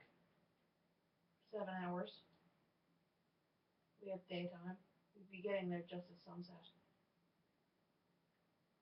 And what's his name? Tybalt is taking the morning star that bugbear had, because he grabs everybody's weapons, because what the hell, why not? I like this shield. That's Bazin's shield you hear from Sildar, isn't it? Mm-hmm. By the way, you're gonna walk by his corpse. Apologies in advance. Okay. And you're going to travel back. Now, when you're traveling back to Phandelver, are you going to take the cross-country trail like you used to get there? Or are you actually going to just go down to the actual trail and then follow the trail back to Phandelver? What's the difference between the two? You'll take an extra hour if you have to go down to the trail. But because you're a druid, there's no risk of getting lost. Otherwise, there would be a risk of getting lost. So, there's no reason to go to the trail. Which trail? Remember the trail you followed? Yeah. Following that would be your best bet. Because otherwise you have to go down and over, which would be safer, no chance of getting lost, but would take you an extra hour or so. But because you're a druid, you can go cross country without a problem. So we're going cross country back towards the way where we came from Bassett, or we're going back up to the main road? What you're doing is... Penises? No.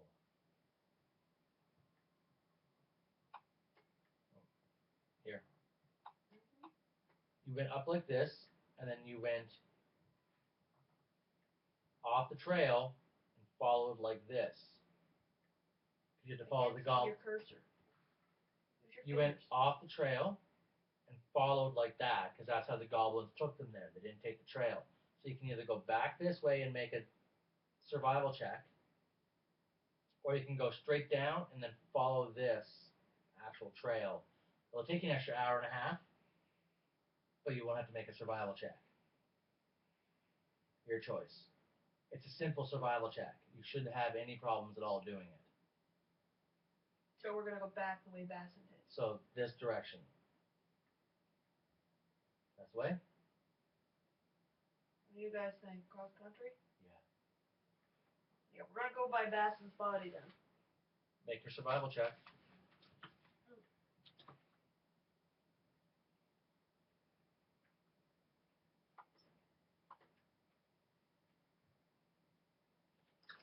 I'm going to need you to do some research on the one thing I love about Macs over Windows. Mm-hmm. Well, not the one thing, but one of the many things. Their software updates are free. That's nice. So we've had this for a while, right? And I've upgraded from lion to snow leopard to leopard, and now it's offering me El Capitan. Make a note though. You did notice something. What's The room that you guys were in, that you were staying in, Yeah. had something that you would have looted. No real sense playing it out because you had all fucking night. All down in there. Yeah. Storage. Going through it is what Jason was doing while you guys were skinning. When you come back, he has a huge pile of copper pieces, which he's just saying we can't take the copper pieces. It's just too many. There's like 50 pounds of copper. But he shows a smaller pile of silver. And he holds up 2 potion vials. What are those? Not labeled, so your guess is as good as mine. I don't have the identify spell, so I don't know. A couple jade statuettes over there, and a tiny frog with golden little orbs for eyes. Going over to the frog and snagging it. Jason takes the jade statue, puts the potions in his backpack. 110 silver is what I counted.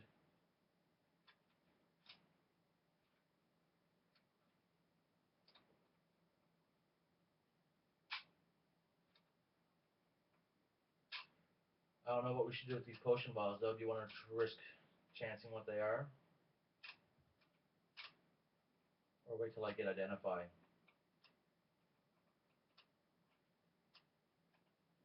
Well, why would they hoard them? Don't know. Obviously they're important, and obviously they're useful.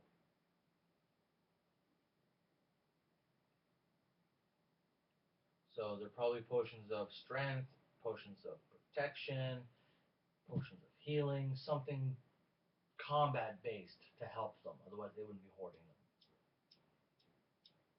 Like it's a splash potion. It'd probably be safe for one of us to drink it, but I just don't have a clue what the effects would be. 36 silver for each of us. Yeah, I ain't risking a potion without identifying it. Looking at Sildar. If you want to do it, go ahead. I'm not that stupid. Last I'm thing- stupid, but I'm not that stupid. Last thing I need is a fucking curse or something. Add 36 silver to your sheet. And you travel back. By the time you get back, though, it's going to be pushing, it's just going to be like a couple hours past sundown. It doesn't help the fact that it's also pissing down rain all day. So you have to travel back in the pouring rain, beaten and battered to shit. Anything happen? Nothing. You get back fine. And how many hit points were you healing every day? You were healing... It changes. No, because it was the one set for, that's how many hit points you needed. If you have 7 days of rest at that rate, you would have healed that many hit points per day. You were off by 20. Divided by 3. Where's 3? Yeah.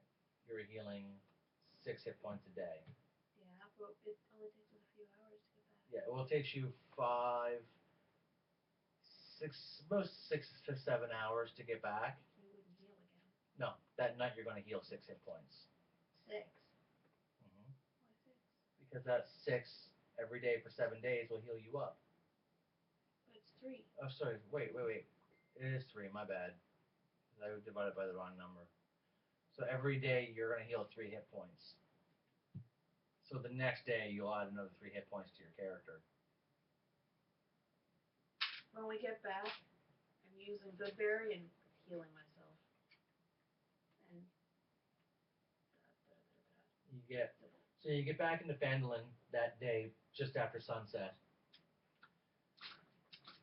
Sildar is getting stared at by people because he's coming in with only one frickin' arm, and he's going straight to the inn. Is there not a cleric in town? Not in this town. It's just a town. They don't have clerics here. You never know. Closest cleric is in Neverwinter. You get in, you can see people staring at you. You see the wife comes over. You all look like you've seen better days. As she ushers you into a seat. I'm gonna go down and see if I can find anybody who sells potions of regeneration. Nothing that fancy is going to be in this town. I can try. I can guarantee you nothing that fancy is going to be in this town. You can go to Barthen's. If there's potions of heal, it's at his place. Going to Barthen's. Tybalt, you coming with me? I'm getting a drink. I have rum. Sure, I'll come with you. He heads with you over to Barthen's. What are you doing when you get there? See what potions are there. He doesn't have many. 4. It's 4 potions, clearly labeled. Potions of heal. 50 gold. Like, are they like heal? Like full grade heal? No, it just says potion of heal. What's heal? You see one of the kids look over. I have no idea. Adventurers say you drink it, you feel better, you can fight for a little longer. That's not helpful. Cure wounds, cure light wounds. Potion of heal?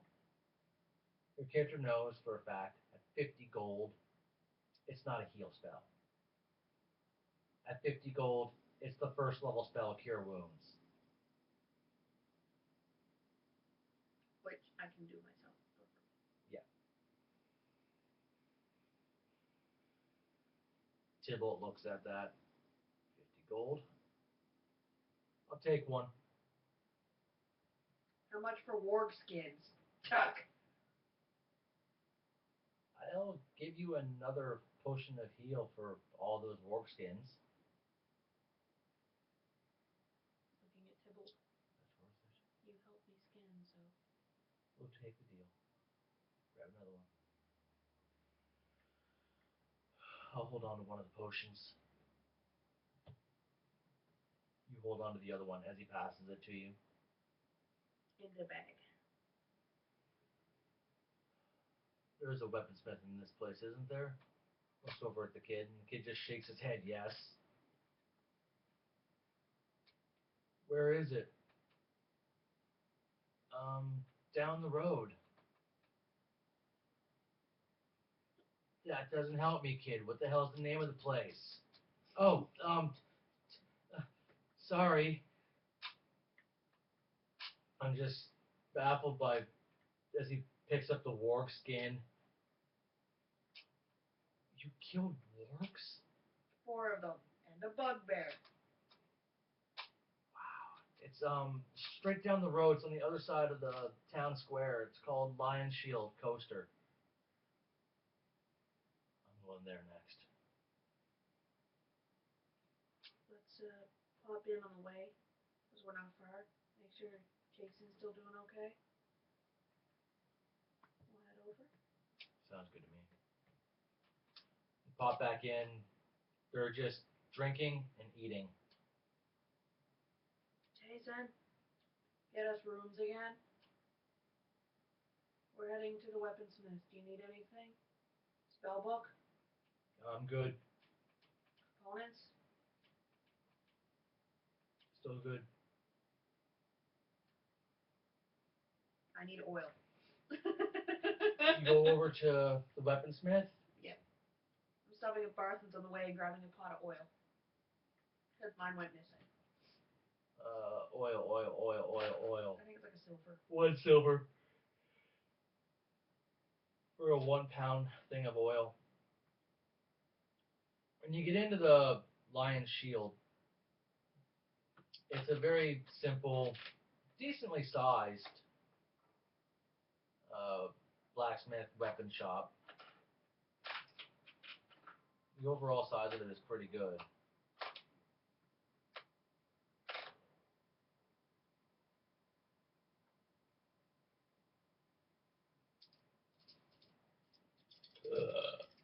Oh. And let me check my note here. Wrong place. When you get in, you can see a human behind the desk. Nice rainy day for you. Good summer weather. You guys don't look like you've had a good day at all. You looking for arms? No, we already got an extra one. As he rolls up, you puts it back in your backpack. Oh, okay. Looking to sell. Are you looking to buy? I'm always looking to buy, depending upon what you're looking to sell. Question. Purified food and drink does what? Purifies any poisons out of them. So it would stop it from decomposing. No, that's called gentle repose. It'll stop it from poisoning you when you eat it. I want to eat his arm. I just wanted to stop it from festering. Gentle repose. What the hell's that? Not a druid spell. That's a cleric spell. I have some weapons I want to sell off. Oh, well, I'm always looking to pick up stuff. What are you looking to get rid of? Longbow, quiver with 15 arrows, great sword, morning star, long sword. Why don't you want the morning star? Don't need it. Can't use it. And it's too big for me. It's a great morning star. It's giant. It takes 2 hands to use. Okay, that's a fair bit of stuff. Let's take a look here. Great sword and a longbow. That'll fetch you. And how much to repair his armor? Well, let me figure out how much I can give you for all this first. So 50, 100, 115, 117, and the morning star, 132. So looking at 65. I'll give you 65 gold for the lot of it. And if you're looking to get your armor repaired, that is studded leather armor.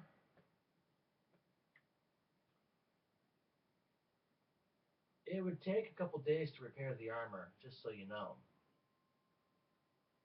Do you have a couple days to wait? How much for a rush? We just need the sides pleated. We had to let the sides out. There are no studs. Let's see here. I gotta find the fucking thing first. Studded leather armor is 45 gold. That'll take everything I'm giving you. I'll only be able to give you like 30 gold. Up to you. I'll keep it for now. It still provides protection. It's still good. I'll take the 65 gold you offered. Done deal. You see him fish out the money. 65 brings it up to 88. All right, back to Barthen's. Weird question. Yeah? Oh, sure. Setting down a small pouch. What is it? Open. He opens it. Tiny copper scales. Not tiny, but shit I've shed over the years. I'll give you 2 gold for it. Passes you 2 gold. I was like, yeah, dragon scales. Tybalt goes back up to Barthen's and grabs that 3rd potion. There. Now we got 2 potions of heal on me, 1 on you.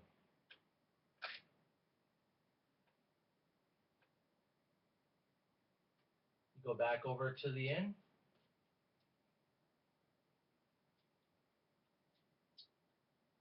You go back over to the inn. Chasing, standing there, pipe in hand. Didn't take him long. Ale in front of him. Keys sitting on a table in front of him. What's sitting on our table? Keys. There you go. I'm gonna go relax. Room. Looking at the barkeep. I'm taking my Sildar food up. looks at you. Can you pass me my D4? Sildar looks at you. I'm gonna go find Gundren tomorrow. I'm gonna talk around, see if I can find Cure light wounds. on Sildar. giving him cure wounds. Roll it up. Will you help me find Gundren? It's a D8, yeah? You should write that down. Is it? If I'm not mistaken, it's a D8 I don't plus know. 3. I have it written down on my sheet. I have to make sure.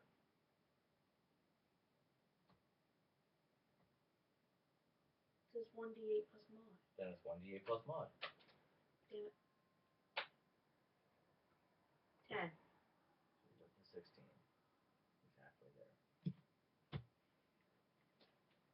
I'm taking my food up. Almost 5 a day. And a vegetable. Let us talk overnight and we'll figure out what's going on. I want to find See us, Iranor and see if I can find out where he is. see us before you leave. I need to find Gundren. I can't let this black spider find that map. I need to find out if the black spider has anything to do with the red brands here in this town. They're known to associate with others. If they're all connected, that's bad for everything. And that map it can't get in anybody's hands, especially someone that's vile. And if he's enlisting goblins, can't have that. I'll see you tomorrow before I leave. Jason, Yeah? meet us upstairs when you're done. You go upstairs, Jason follows right away. He's still smoking, but You're fine. You've healed. I was barely hit. You guys are the ones that took the beatings. Tibble. Cure. Do you have the mana for it? Oh yeah, because you slept that night. How much you giving him? Yeah. 8, 9, He's 10, full. 11. He's full. Full. Barely a scar, too, the lucky bastard. And I have not full. What are you up to? 16. What are you off by? 5? 1. Yeah, 5. Eat your good berries. They're dead. I didn't get a chance to make any last night. Well, make some now. I'm out of mana. Oh, well, fuck. Well, at least you're mostly there. You heal 3 a day, so you should be good. You should be able to take off tomorrow. You see Jason sits back, slouches against the wall, quarterstaff resting on his shoulder, pipe hanging out of his mouth.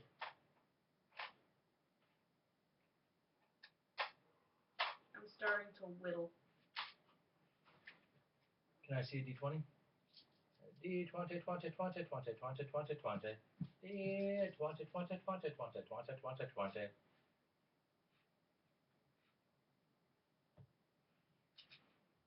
I didn't want to say anything when I was down there, but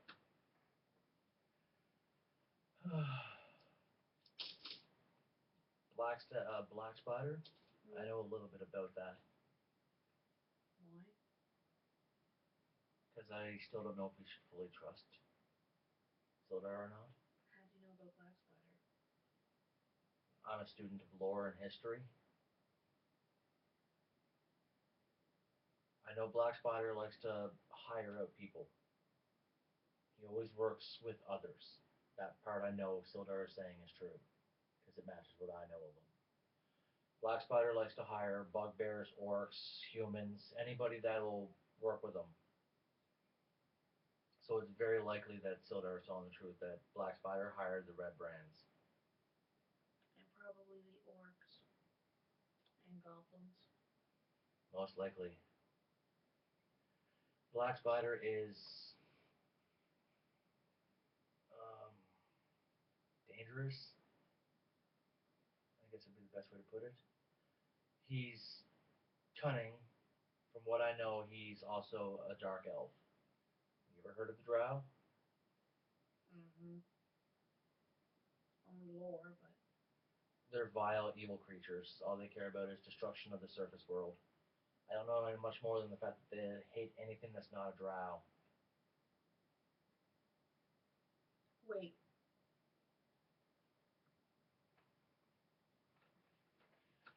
Aren't drows the ones with white hair?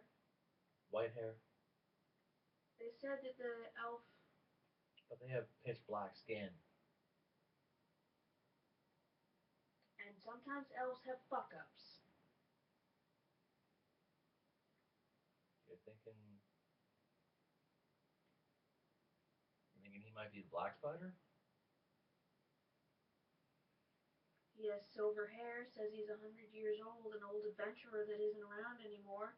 He's up at the orchard at the East End. He has a scar on his face, no tattoos, silver hair. Doesn't mean he can't be a half-breed.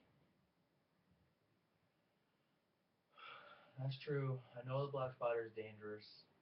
I don't know anything about his abilities, but I know just that. He hires others. He's a drow. Why would he hire others? Because it's safe to hire others to help you get your means done instead of by yourself. Would it have anything to do with the fact you can't lift your arm past here? Possibly. That guy, his shoulders fuck somehow. Heard it from one of the people in town. He can't lift his arm. Yeah, but from what I've heard at least, Black Spider is also a wizard of some type.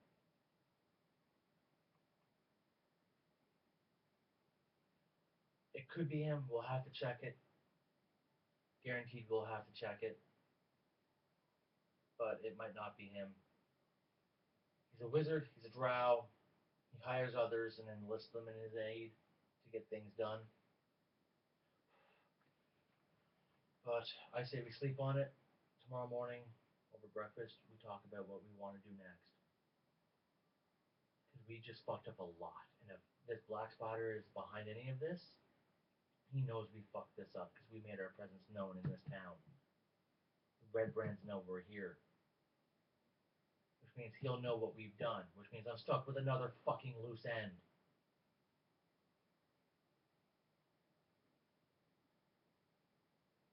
At least we can take care of this one easily. Easier than hunting down. Find Iranor. Find Cragmoss Castle. Find Black Spider. Kill Black Spider. Simple. Find and kill the Black Spider. You're gonna jinx it if you say simple. Knock on wood, damn it.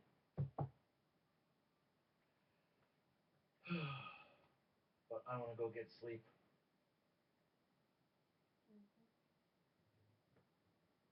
And I'm about ready to give you your experience. Wait. When he goes to go map the rest of the day away, Well, there's not much left in the day. I'm enlisting, what's his face? Demon Face. Tybalt. Yeah, Tybalt. I'm enlisting him to help me make a pipe for the wizard. Roll that briar root. Tybalt, see, I'm not much of a craftsman. I just need you to carve out a stem. It'll fit in. Should be able to handle that. I take it, this is your way of saying you trust the wizard?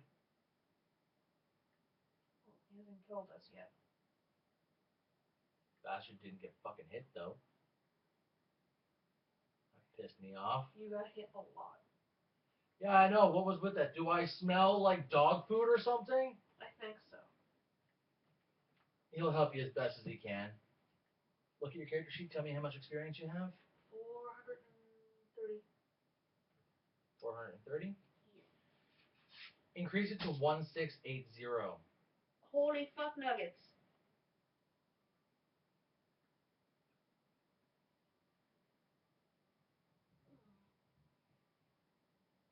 Fuck nuggets of nugget fucking.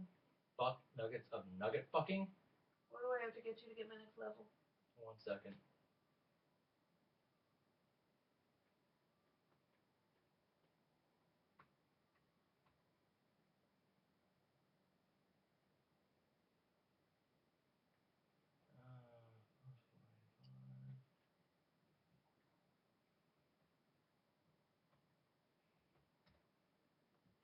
So you need to reach 2,700.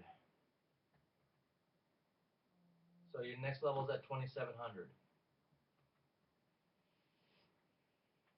Seems a bit weird to have it go from like 400. 300, 900, 2,700, Oh, I didn't know 6,500. it. I meant this time. Yeah, but you are now level 3. At another level. You leveled again.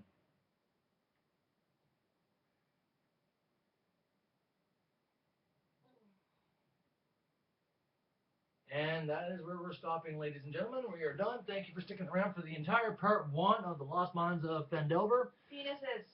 I made him come up on penis.